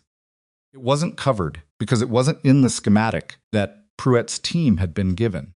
Mara had put a supply order through the wrong door twice in her first month before Sandra had gently explained that the receiving bay was sealed off now. She had even walked Mara to the old entrance and shown her the new access point, which was 40 feet further east. She had shown Mara where the old door was. Mara went back down the stairwell to the ground floor and turned west.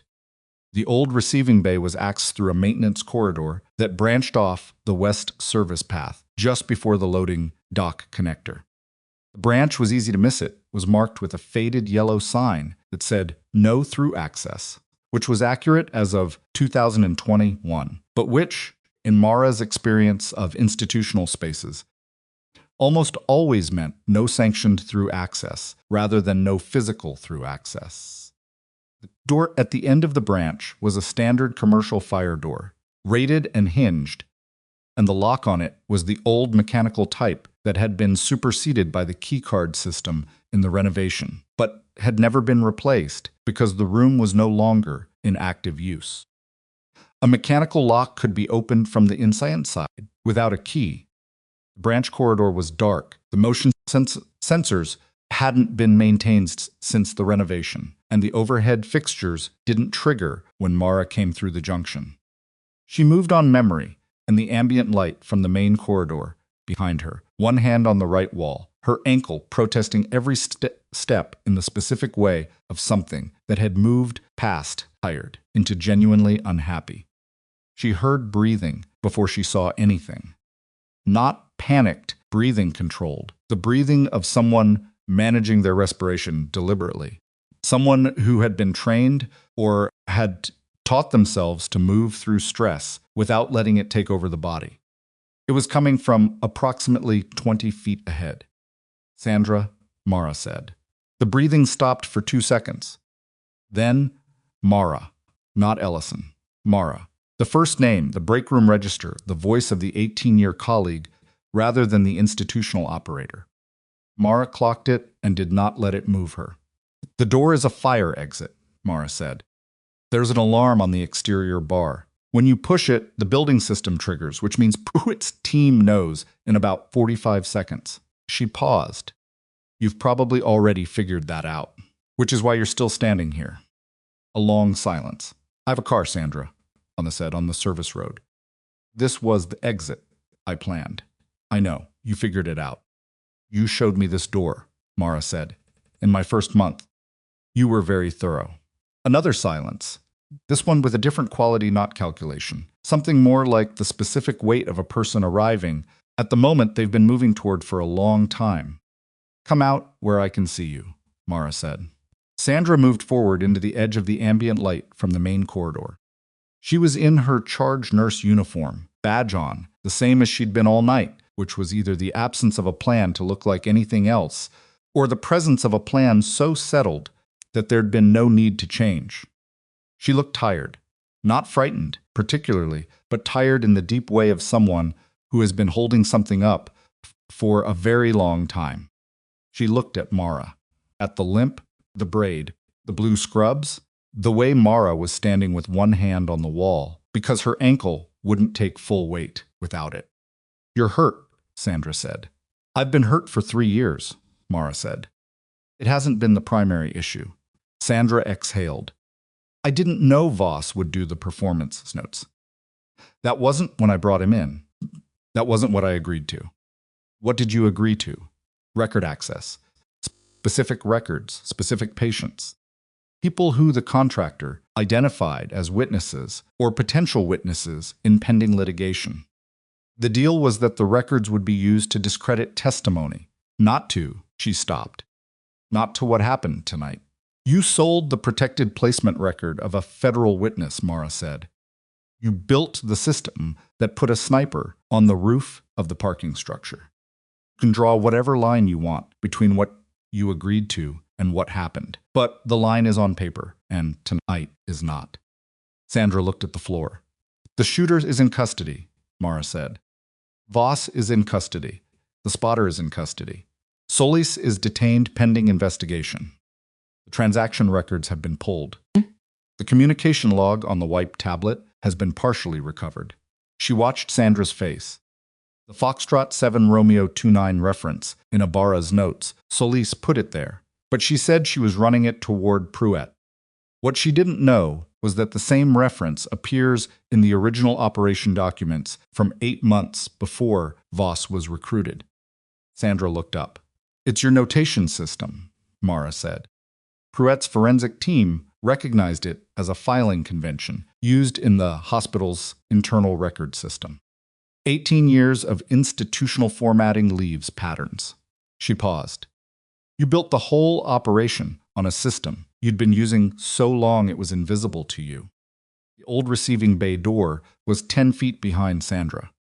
Firebar was right there, and Sandra did not move toward it, which told Mara something about the particular kind of exhaustion she was looking at, not the exhaustion of someone who had run out of options, but of someone who had run out of the energy to keep believing the options were worth pursuing. I have a daughter, Sandra said. Not as an excuse, there was no performance of mitigation in it, just a fact being placed on the table between them. I know, Mara said. She's 12. She comes to the hospital Christmas party. Sandra's face did something that was very briefly human and very briefly open before it closed again. 22 months ago, I had a debt that I couldn't manage. My ex-husband, it doesn't matter now. It'll matter to the investigators, Mara said. Not as an excuse, but as context. There's a difference. Is there? Sometimes, Mara said. I don't know how much. That's not my determination to make. Sandra looked at her for a long moment. I filed those performance notes because Voss told me it was necessary. He said you were getting too close to the Firth admission, and we needed to create enough on-file record to discredit anything you said. She held Mara's gaze. I'm telling you that because you should know, not because it helps me. Mara absorbed it. She absorbed the specific weight of it, 11 months of documented inadequacy, of being repositioned and dismissed, and professionally diminished, and here was the mechanism of it. Delivered by the person who had built it, in a dark corridor at 3 a.m. She had imagined this moment in various forms, in the break room, in the parking lot, and the drive home and the drive back. She had imagined what it would feel like to know. It felt less like vindication, and more like closing a door, and more like closing a door that had been left open in the cold for too long. Satisfying, exactly. Just done. Come back to the main corridor, Mara said. Let Pruett's team do their job. Sandra stood there for 3 more seconds. Then she nodded, once, and walked toward Mara, and they went back through the maintenance corridor together without speaking. Pruett met them at the junction with 2 officers, and the particular expression of someone who had run 4 simultaneous crises and was now looking at the resolution of the one he'd been most worried about. He took Sandra into custody with a professional quietness, no drama, no raised voices. The officers moving with the low-key efficiency of people who understood that institutional betrayal was its own institutional betrayal, was its own specific kind of loss, and didn't require theatrical handling. Sandra went without resistance. She looked at Mara once, from the junction, and Mara looked back, and there was nothing more to say between them, so neither of them said anything. Pruett waited until the officers had moved Sandra toward the consult room. Then he turned to Mara and looked at her with the expression of someone doing a genuine assessment rather than a performative one. You need to sit down, he said. I need to check on Roy Callender and the other 5th floor patients, she said. Decker's team has the 5th floor. Sit down, Ellison. She sat down. The floor of the corridor was not comfortable, but it was available, and her ankle had been making its case for this outcome since the 5th floor anyway. She put her back against the wall and extended her left leg and looked at the overhead lights, which were the regular bulb type in this section, rather than fluorescents, for which she was quietly grateful. Pruitt sat across from her in the same supply bucket posture he'd used in the alcove, which she was starting to recognize as his actual resting mode rather than a deliberate choice. "Solis," she said, still detained. "The investigators are going to work through her account. If she's telling the truth about the EKG request, it changes her exposure significantly." He paused. "If she's not, the tablet complicates things. The tablet communications predate Voss," Mara said. "They do, which means either Solis was the original architect and Voss's account of being recruited is accurate, or the tablet was used by someone else with her credentials." He looked at his hands. "The investigation will take weeks, maybe months. And in the meantime, Firth is secure. Abra is protected at the secondary location we've now actually secured. The shooter, the spotter Voss, and Holt are all in federal custody." He looked at her. "The 11 months of performance documentation on your file is going to be reviewed by the federal investigation as potential evidence of witness intimidation and manufactured records." Mara processed this. "That's not the same as it being removed." "No," he said, "it's not. But it's a start." She was quiet for a moment. The building around them was doing the thing that buildings do after extended crisis, settling back into its ambient sounds. The ventilation, the distant monitoring beeps. The shift of temperature as the exterior cold pushed against the heated interior. It was almost 4 in the morning. "There's something else," Pruitt said. She waited. She had stopped expecting that sentence to deliver good news. "The defense contractor," he said. "The one who commissioned the original operation. The transaction records go back 22 months, as we established. But the federal team that's been tracking the contractor, separately, they've been building a case for 14 months. They have communications, financial records, a cooperating witness inside the contractor's logistics operation." He paused. "What they didn't have until tonight was a chain of evidence connecting the contractor directly to a specific witness assassination attempt." "Firth," she said. "Firth and Ibarra. The attempted elimination of 2 protected witnesses on the same night in the same building, using an inside source that's a conspiracy charge that changes the scale of the prosecution significantly." He looked at her steadily. "Case that the federal team has been building for 14 months. Tonight gave them the linchpin." Mara leaned her head back against the wall. She looked at the regular bulb lights. She thought about the access log she'd flagged at 10:52, the one nobody had acted on, the one that had been the correct call and had been dismissed. Thought about the 11 months and the performance notes and the break room apology and the specific texture of being wrong in public, even when you were right. "You knew Firth was here before tonight," she said. Pruitt was quiet. "The intelligence you said you received 40 minutes before the shooting," she said. "Cover timeline. You knew he was here before he was admitted. You placed him here." Another pause. "Firth needed a protected location that an inside source at a hospital would flag through normal channels," he said carefully. "Hospitals are porous. A witness in a hospital generates documentation that can be accessed.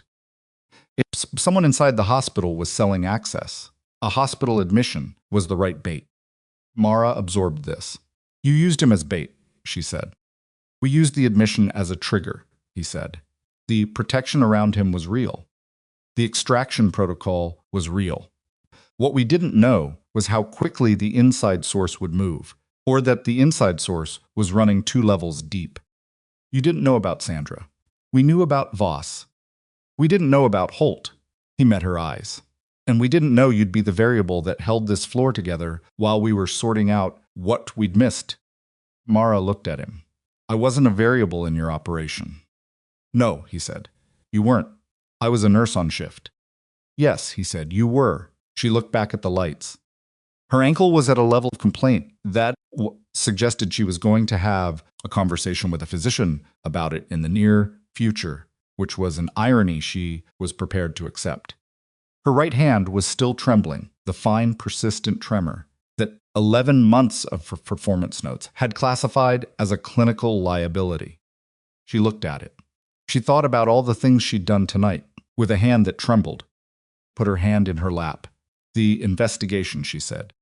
When the federal team reviews the performance documentation, the notes, the HR filings, the pattern of incidents that Voss documented, they'll see what I see, Pruett said.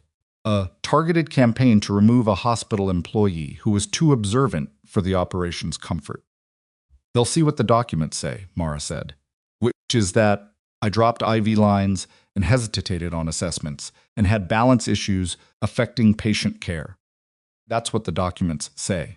Then we'll make sure the investigators also see what the past 4 hours say, Pruett said, which is considerably different. Mara was quiet. She was tired enough that she wasn't sure she was tracking everything at the right level, which was its own kind of warning. There's one more thing, she said. There always is, he said, and there was something in it that was almost, not quite, a form of humor. The payment records that your team pulled, the transaction trail from the contractor through to Voss. When they go through them fully, and I mean fully, not just the ones that connect to tonight, they're going to find a 6-month period where the payment stopped. She looked at him. Not reduced, stopped, then resumed at a higher volume. That break will have a trigger. Pruett's eyes were steady on her. The break happened around the time of my hire, she said. Voss noted it in HR as a period of operational review. At the time I thought it was a coincidence, but if the original operation architect was running a risk assessment in that period. She paused. Someone flagged my application. Before I was hired. Pruett said nothing. I applied to 3 hospitals, she said. I was hired here, not the others. If someone was managing the inside operation and a former combat medic with 2 tours applied to work in the ER, someone made a decision. To hire me or to allow the hire. She looked at him.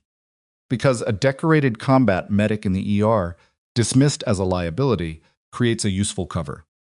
Person on the floor who is actively being discredited is the last person anyone examines as a threat to the operation. Corridor was very quiet. You think they hired you deliberately, Pruett said. I think someone allowed it. I think there's a difference.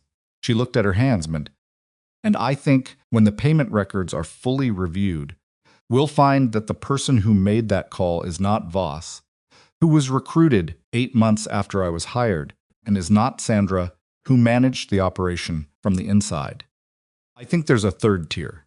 Someone who assessed the risk of my application and decided a known quantity liability was more controllable than a rejection that might prompt questions.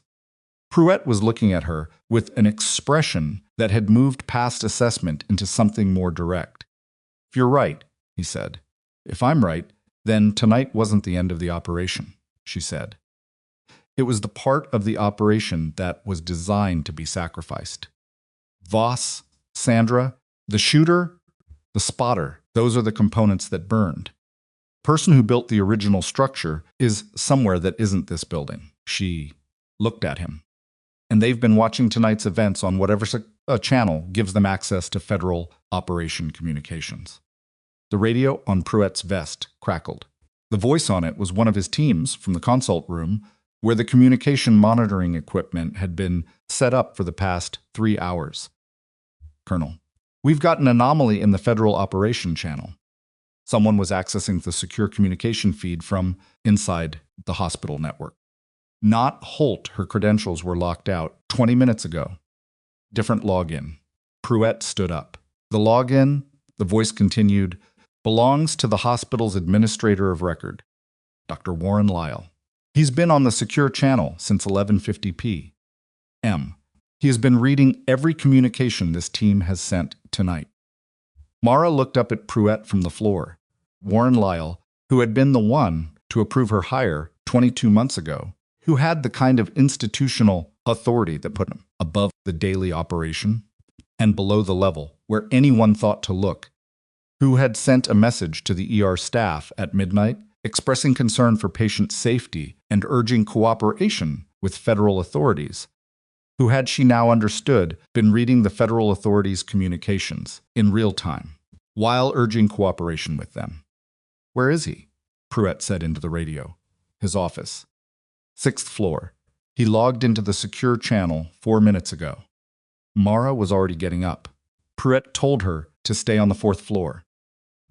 She heard him say it, registered it, and kept moving toward the stairwell, which was not insubordination in the way that military insubordination worked. She was not in his chain of command, had not been for 3 years, and the decision she was making was not tactical. It was something else. It was the decision of a person who had spent 11 months being managed and directed and documented and dismissed, and who had spent the last 4 hours doing the work that needed doing, and who was not prepared to stop 12 feet from the end of it. Her ankle was bad. She knew it was bad in the specific way of someone who has enough medical knowledge to understand what the pain pattern means, to understand means, and enough operational experience to know that understanding it and stopping because of it are two separate choices. She took the stairs at a controlled pace, one hand on the rail, and she did not pretend it didn't hurt. Pruitt was behind her. She could hear him on the radio, repositioning his team, which meant he had made the decision to let her go and deploy around her rather than spend the 30 seconds it would take to physically stop her, a calculation she recognized as respect, though she suspected he would describe it differently. The 6th floor was administration. She had been up here twice, once for her hire interview with Warren Lyle's assistant, once for a meeting with HR about the second performance note, which she had attended with the quiet intention of presenting her case and had left with the understanding that the case was not going to be heard. The floor had a different character from the clinical levels carpet. Instead of composite, warmer lighting, the particular stillness of an office floor in the middle of the night when the building around it was actively in crisis. Lyle's office was at the end of the main corridor, corner position with windows that looked east and north. His name was on the door in the kind of clean institutional lettering that hospitals put on the offices of people they consider permanent. Mara stood outside it for 2 seconds, listening. Keyboard. A single voice, low on a phone or a radio. She opened the door. Warren Lyle was 61, with the silver, gray hair and the well-maintained posture of someone who had spent his career in rooms where appearance functioned as authority. He was at his desk, which was large and clean in the way of desks that are never used for actual work, the monitor, the phone, a legal pad with 3 lines of notes on it, a glass of water that was half empty.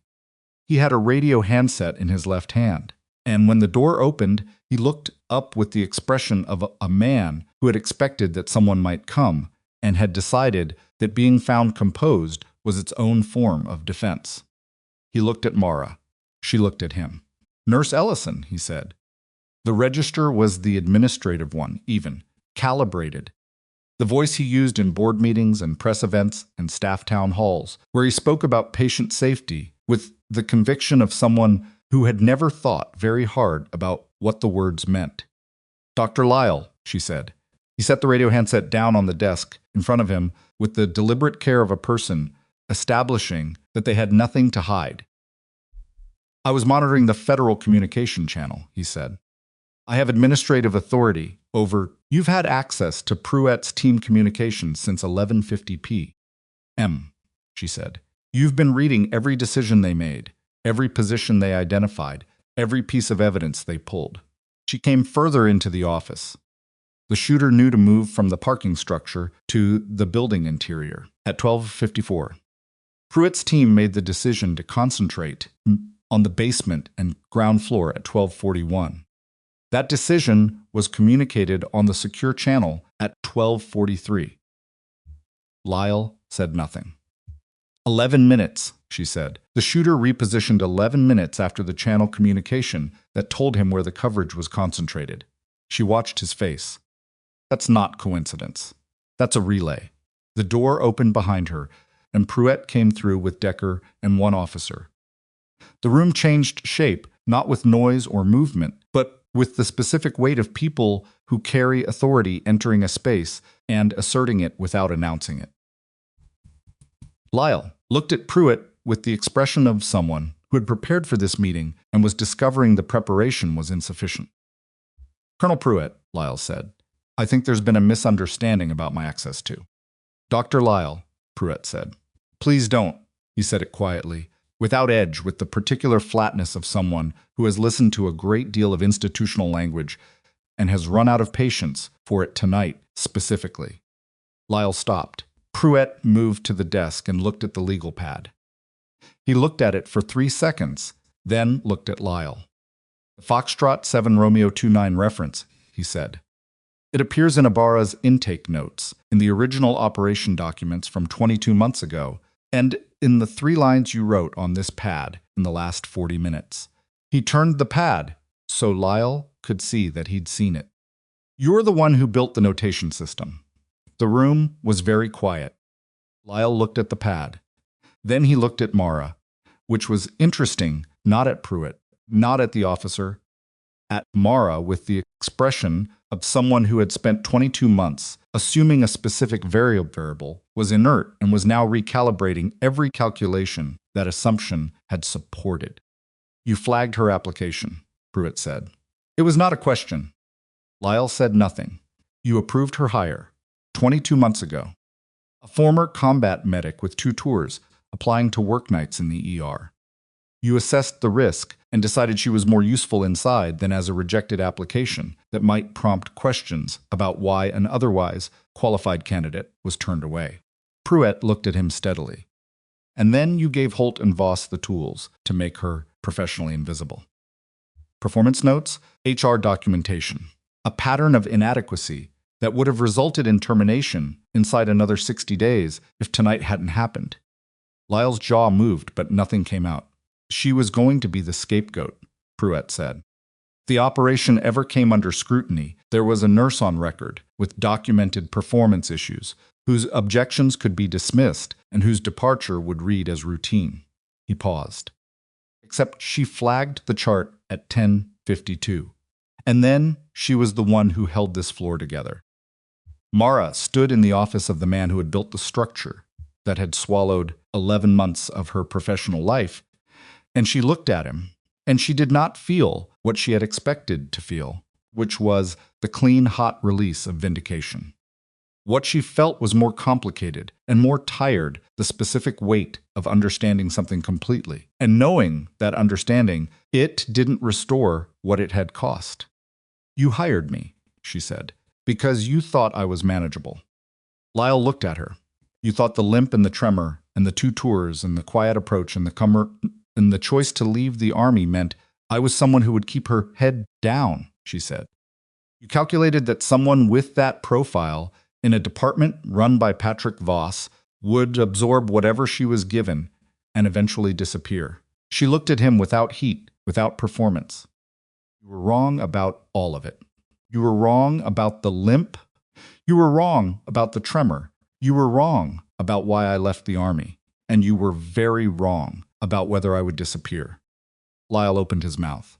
Don't, she said. The single word had a quality she hadn't consciously put into it the full weight of 11 months. The break room, apologies, the performance notes, the HR meetings, the corridor conversations she wasn't supposed to hear, the 11 months of being precisely, specifically, deliberately wrong in the record, and it was enough. It was more than enough. He closed his mouth. Pruitt nodded to the officer. Lyle was taken into custody with the same professional quietness that had characterized every arrest tonight, which Mara had come to understand was not indifference, but a form of dignity that the federal team extended that regardless what they thought of. The person being cuffed a discipline she respected, even when she didn't feel it herself. Decker caught Mara's eye on the way out and gave her a look that communicated something without words, the kind of look that exists between people who have spent a high-pressure night on the same side of something difficult. Mara nodded back. Then the office was empty, except for her and Pruitt, and the legal pad on the desk, and the half-glass of water that Warren Lyle had not finished. The morning came in through the east windows, whether anyone wanted it to or not. By 5:45 a.m., the first gray light was touching the hospital's exterior, and the clinical floors were beginning the particular transition of an institution that had survived a crisis and was now deciding how to reopen itself to the ordinary work of keeping people alive. Mara sat in the fourth-floor equipment alcove because it had the regular bulb lights and it was quiet, and it was where she had ended up after the physician on duty had wrapped her ankle, a moderate sprain with possible periosteal bruising. Imaging recommended, non-weight-bearing, for 48 hours recommended, which she had listened to with the attentiveness of someone who intended to comply with approximately half of those instructions.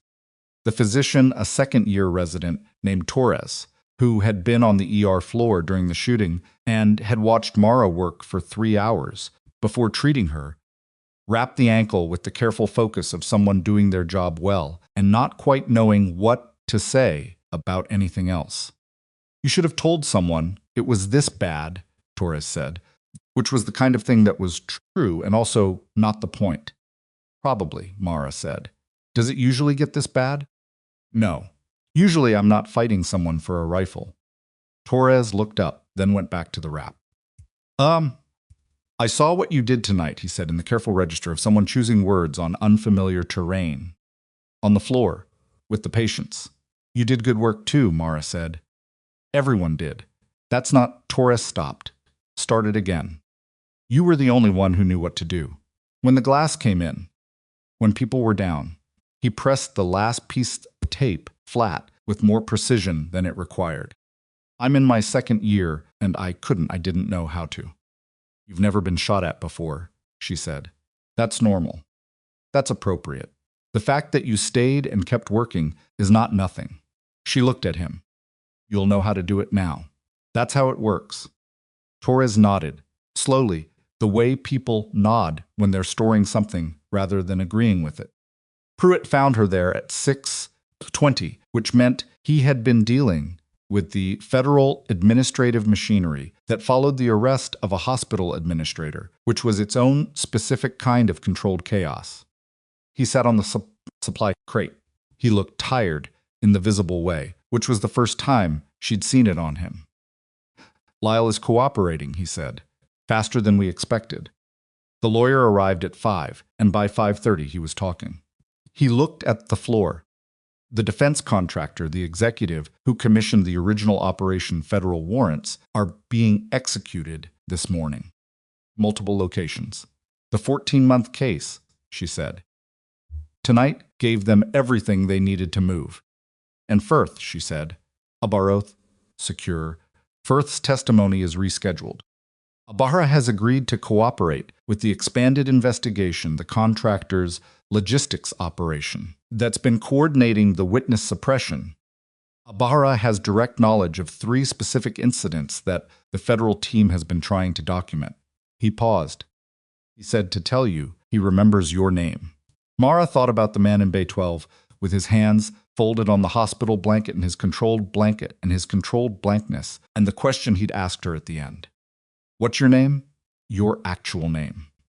She thought about how she'd answered. What happens to Solis? She said. Her account of the EKG is being corroborated by Lyle's cooperation. He confirmed that Voss made the request with a cover story, and that Solis was not part of the original architecture. Pruitt met her eyes. She'll likely face charges related to the network access tonight and the credential use. Whether those result in prosecution depends on what the investigation determines about her intent. He paused. Case reference she gave you, Foxtrot 7 Romeo 29, it's real. Connects the contractor directly to 4 witness suppression events over the past 18 months. She'd been sitting on it for 3 weeks and couldn't find a clean channel. Because every channel had Lyle in it somewhere, Mara said. Or appeared to. He looked at his hands. It's a reasonable explanation. It may also be a sophisticated defense. Those two things coexist. Mara thought about Solis in room 408, standing between Abara and the call button, with the phone in her hand and the particular face of someone who had reached the end of their ability to manage the situation alone. She thought about how that looked different from guilt.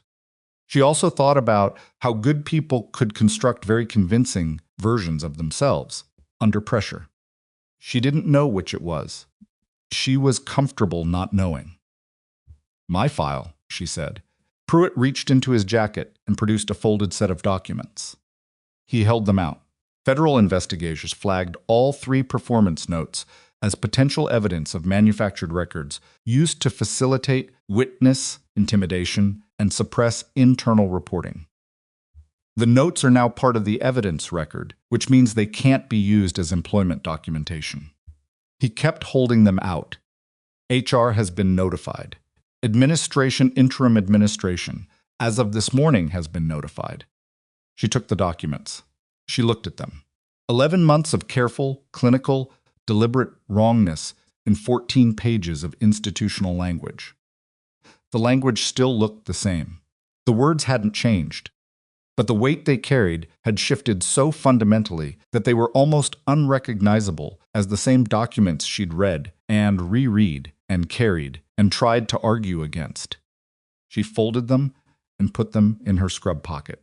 The transfer, she said. She had been scheduled, as of last week, for a formal performance review that would have almost certainly resulted in a transfer recommendation to a lower acuity facility, the final institutional step before termination, delivered with the language of patient safety. Cancelled, Pruitt said. 3 hours ago. She leaned her head back against the wall. The ply crate she was sitting on was not comfortable. The lights were regular bulbs.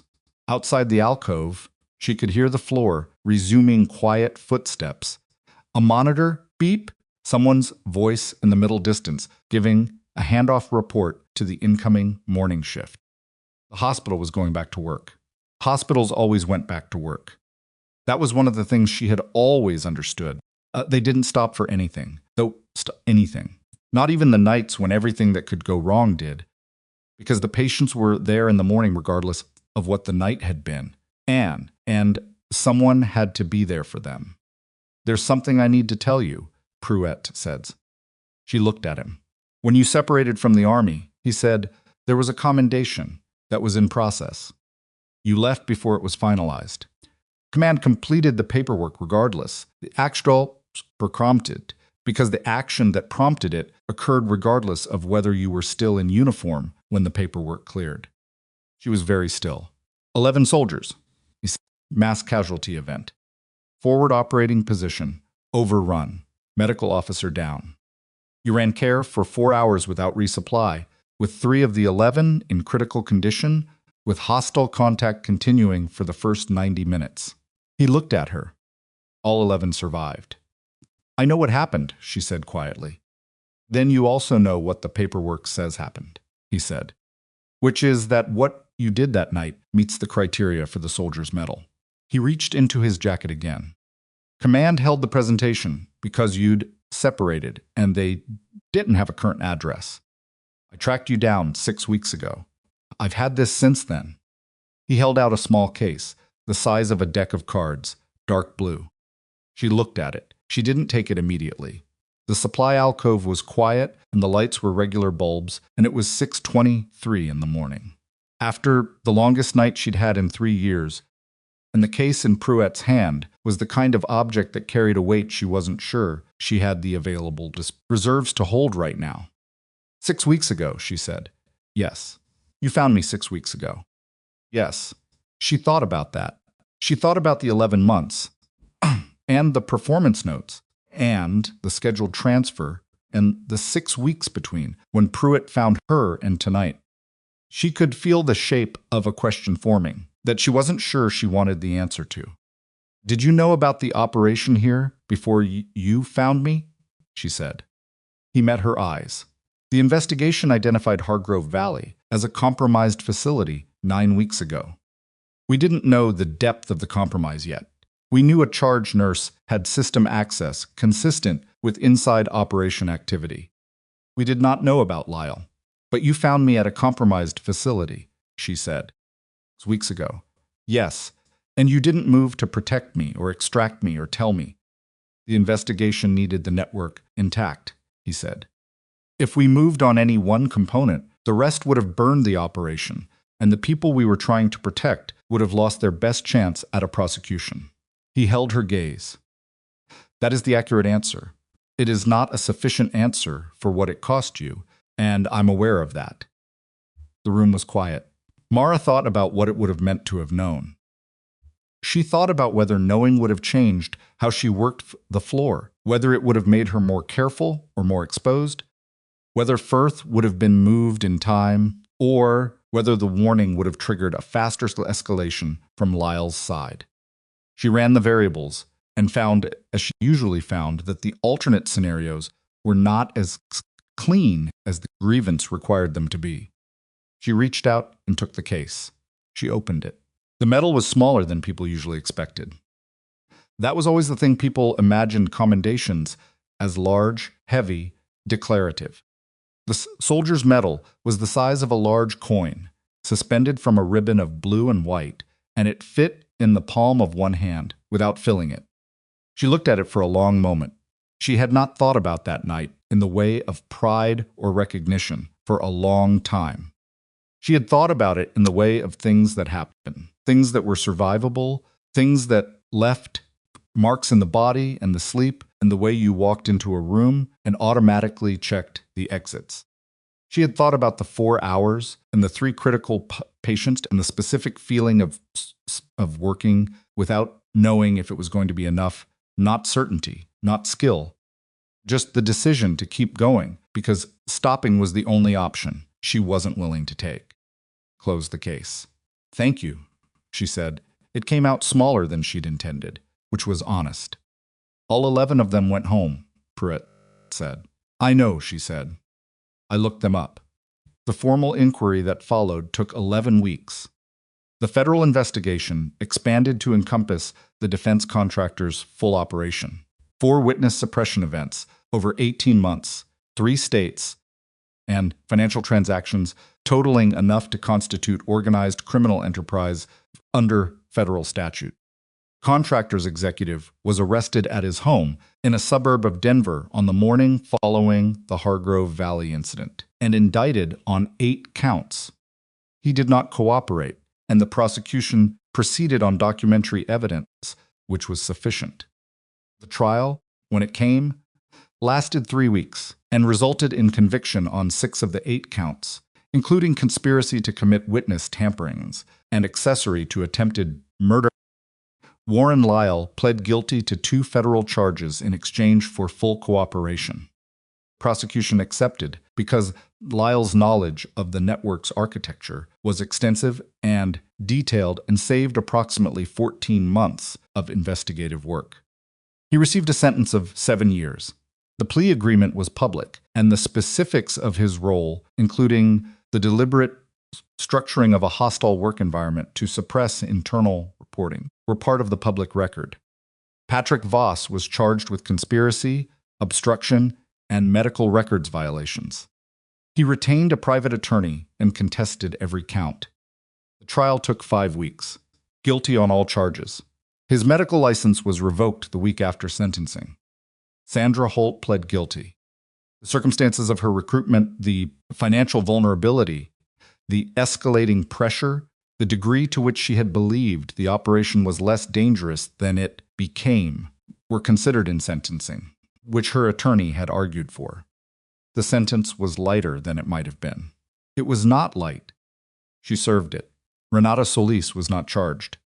The investigation concluded that her participation had been obtained under false pretense and that her actions on the night of the incident, including her attempt to transfer evidence to a clean channel, demonstrated intent to expose rather than protect the operation. She returned to cardiology practice at a different facility. Mara did not have an opinion about this, or not one she expressed to anyone. The investigation had reached a conclusion. That was what investigations were for. The shooter cooperated in exchange for reduced charges. Spotter cooperated unconditionally, which the investigators took as an indicator of the depth of his regret and the shallowness of his original commitment to the operation. Both cooperations produced evidence that filled gaps in the contractor prosecution, in combination with Barra's testimony, secured the 6 convictions that the 14-month case had been building toward. Gerald Firth testified. The testimony held. The case it supported resulted in a separate prosecution that was still ongoing when the rest of the Hargrove Valley investigation concluded. But the evidentiary foundation was solid, and the federal attorneys described it in the measured language of institutional optimism as strong. Emmanuel Ibarra went home to his family in early December. He sent a card to Hargrove Valley Medical Center, addressed to Nurse Ellison. It said, "I remember your name. Thank you for a simple and true thing." Mara read it twice and kept it in her kitchen drawer beside the discharge paper she'd been carrying for 3 years. The hospital's independent review board completed its work in 10 weeks. The report was 43 pages. Its conclusions were not written in the language of drama, they were written in the language of institutional self-examination, careful and qualified, and in places deliberately hedged. The way that reports are when the institution writing them is also the institution being examined. But the conclusions were clear. Mara Ellison's performance record at Hargrove Valley Medical Center was found to be without credible basis in clinical fact. All 3 performance notes filed by Dr. Patrick Voss were removed from her employment record. The HR filings associated with the notes were expunged. The proposed transfer was formally canceled and sealed. The review board noted, in language that managed to be both bureaucratic and pointed, the hospital's failure to provide an adequate reporting mechanism for nurse concerns about physician conduct had directly contributed to the conditions that allowed the inside operation to proceed undetected, and that this failure was systemic rather than individual. The hospital's interim administrator, Lyle's replacement, a woman named Dr. Tricia Osei, who had spent 14 years in hospital administration and had the specific bearing of someone who had seen institutional failure before and had no patience for it, called Mara into a meeting in the 2nd week of November. The meeting was brief. "We'd like to offer you a new position," Osei said. "Director of Emergency, Preparedness, and Patient Safety. It's a cycling it from the ground up. It's a new role, we're building it from the ground up, which means you'd have significant input into the structure." She looked at Mara across the desk that had recently belonged to Warren Lyle and had been moved to a different office by Osei's first week, because she said corner offices with 2 window views gave her anxiety about sightlines. "You'd report directly to me. You'd have authority to audit any department and direct authority over the patient safety complaint process." Mara looked at her. Independent oversight of physician complaints. "Built into the structure," Osei said. "External review board for any complaint against a credentialed physician. No attending physician has authority over the complaint process. And protections for vulnerable patients in protective custody situations. We're working with the federal liaison on a protocol." Osei paused. "I won't pretend we have it figured out. That's partly why I need someone in this role who has operational experience with exactly this kind of situation." Mara looked at the desk. It was a plain desk, smaller than Lyle's had been, with a clean legal pad on it that had nothing written on it yet. "I have conditions," Mara said. "I expected you would," Osei said. "Go ahead." She laid them out, not as demands as requirements for the role to function. Independent complaint oversight. Enforceable. Patient advocate representation on the safety board. A formal reporting pathway for nursing staff concerns that bypass department heads. Mandatory secondary review for any performance note filed within 6 months of a nurse raising a patient safety concern. OC listened, she wrote. She asked 3 questions, 2 of which were clarifying, and 1 of which was substantive about how the complaint review board would be constituted, who would have appointment authority, and how conflicts of interest would be managed. Mara had thought about that question and had an answer. OC accepted the conditions. Mara accepted the position. Pertutit. In the new role, the morning she started in the new role, she came in through the main entrance instead of the side staff entrance she'd used for 11 months, not because of symbolism, but because the parking situation had shifted after the construction on the east lot, and the main entrance was now closer to where she left her car. Small logistics. The hospital looked the same from the outside: clean concrete, wide glass, the institutional authority of a building that held sick people and the people who tried to help them. Torres was at the ER station when she walked through on her way to the administrative floor, and he looked up and said, "Morning," with the particular ease of someone who has recategorized a person and settled into the new category. "Morning," she said. "How's the ankle?" Imaging was clean. Sprain.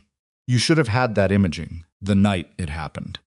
"Probably," she said. He almost smiled. She kept walking.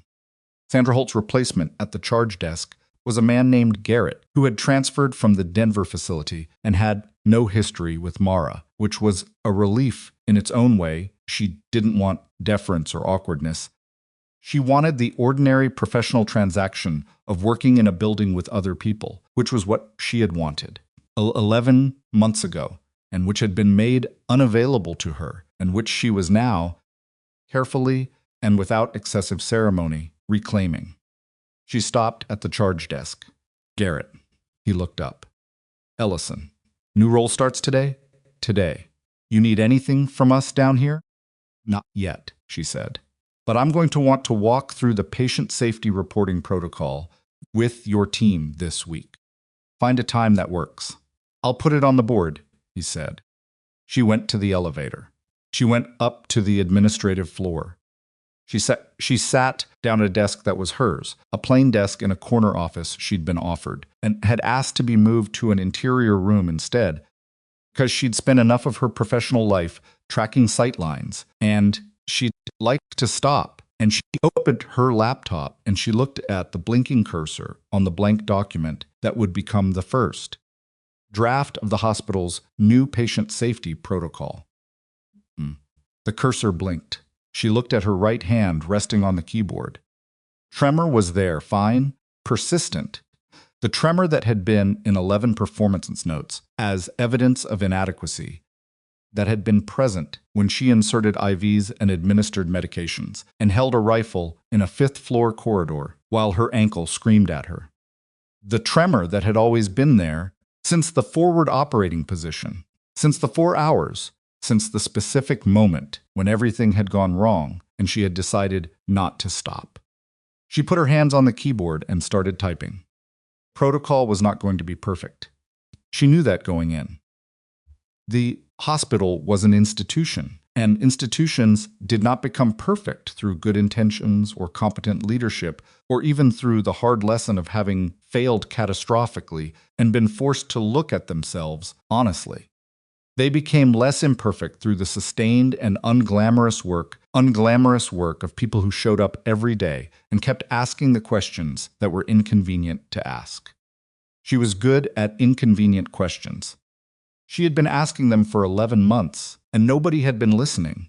And then one night, she had been the only person in the building who knew what the answers were, and the people who had dismissed her had found out, in the most direct possible way, what dismissing her had cost. She didn't want anyone to find out that way again. That was the whole point. 2 weeks into December, Pruitt came back to the hospital. Not in an official capacity, he was in civilian clothes, a jacket that had the well-worn look of something that had been through actual weather rather than purchased for the appearance of it. And he came to her office in the mid-afternoon when the administrative floor was quiet. He sat across from her desk. He looked at the room, the plain walls, the interior position, the stacks of protocol drafts on the side table, the The single photo she'd placed on the desk's corner, which was not of anything military. Just a picture of the Wyoming foothills, taken on a morning hike in October, before everything. "How is it?" he said. "Work," she said. "A lot of work." "Good work?" She thought about it. "Yes," she said. "Good work." He nodded. He reached into his jacket and produced a small envelope, the formal kind, with an embossed return address that she recognized. "This came through official channels," he said. "They asked me to deliver it in person." The envelope. Inside was a single page, a formal letter, the language of commendation and institutional recognition, the kind of document that armies produced when they wanted the record to say something specific for posterity. It confirmed the soldier's medal presentation. It cited the action. It used her full name and her rank, and it said, in the careful formal language of military commendation, that what she had done was extraordinary. She read it once. She put it in the drawer beside Ibarra's card, and the discharge paper and the folded performance notes she'd kept because she hadn't decided yet whether to throw them away. "You're keeping the notes," Pruitt observed. "They're part of what happened," she said. "I don't know yet what to do with things that are true and wrong at the same time." He looked at her for a moment. "That's most things," he said. "Yeah," she said. "I know." He stood to leave. At the door he paused, which was not his usual pattern, and she looked up. 11 soldiers, he said. 18 months ago I tracked down all 11. Asked if they'd heard that the medic who treated them had separated. He paused. Not one of them knew. They'd been trying to find out. He held her gaze for a moment. "They know now." He left. Mara sat at her desk for a while after that, not working, just sitting, which was something she had not allowed herself to do for a very long time. Because sitting and not working, because sitting and at all felt like something she needed to earn and could never quite confirm she'd earned enough. She sat and looked at the interior wall and listened to the building around her, which was humming with the ordinary sounds of a place that kept people alive. Monitors, footsteps, the distant rhythm of people doing necessary things in corridors she knew by heart. Her hand rested on the desk. The tremor was there. It would always be there, she understood that. Now, not as limitation and not quite as badge, just as fact, the body's permanent notation of what it had been through. Some marks didn't fade. That wasn't failure. That was just the record. Pulled the protocol draft back up on her screen. She got back to work. The woman they had written off on paper hadn't become something else that night in November. She had always been exactly what she was. It had simply become, finally, impossible to pretend otherwise. And that, in the end, was enough not because it erased anything, but because it meant the next person who walked into that hospital with a limp and a tremor and a history they hadn't offered to share would find a system that had learned the hard way that the most dangerous assumption an institution can make is that it already knows who matters and who doesn't. The cursor blinked. She kept typing.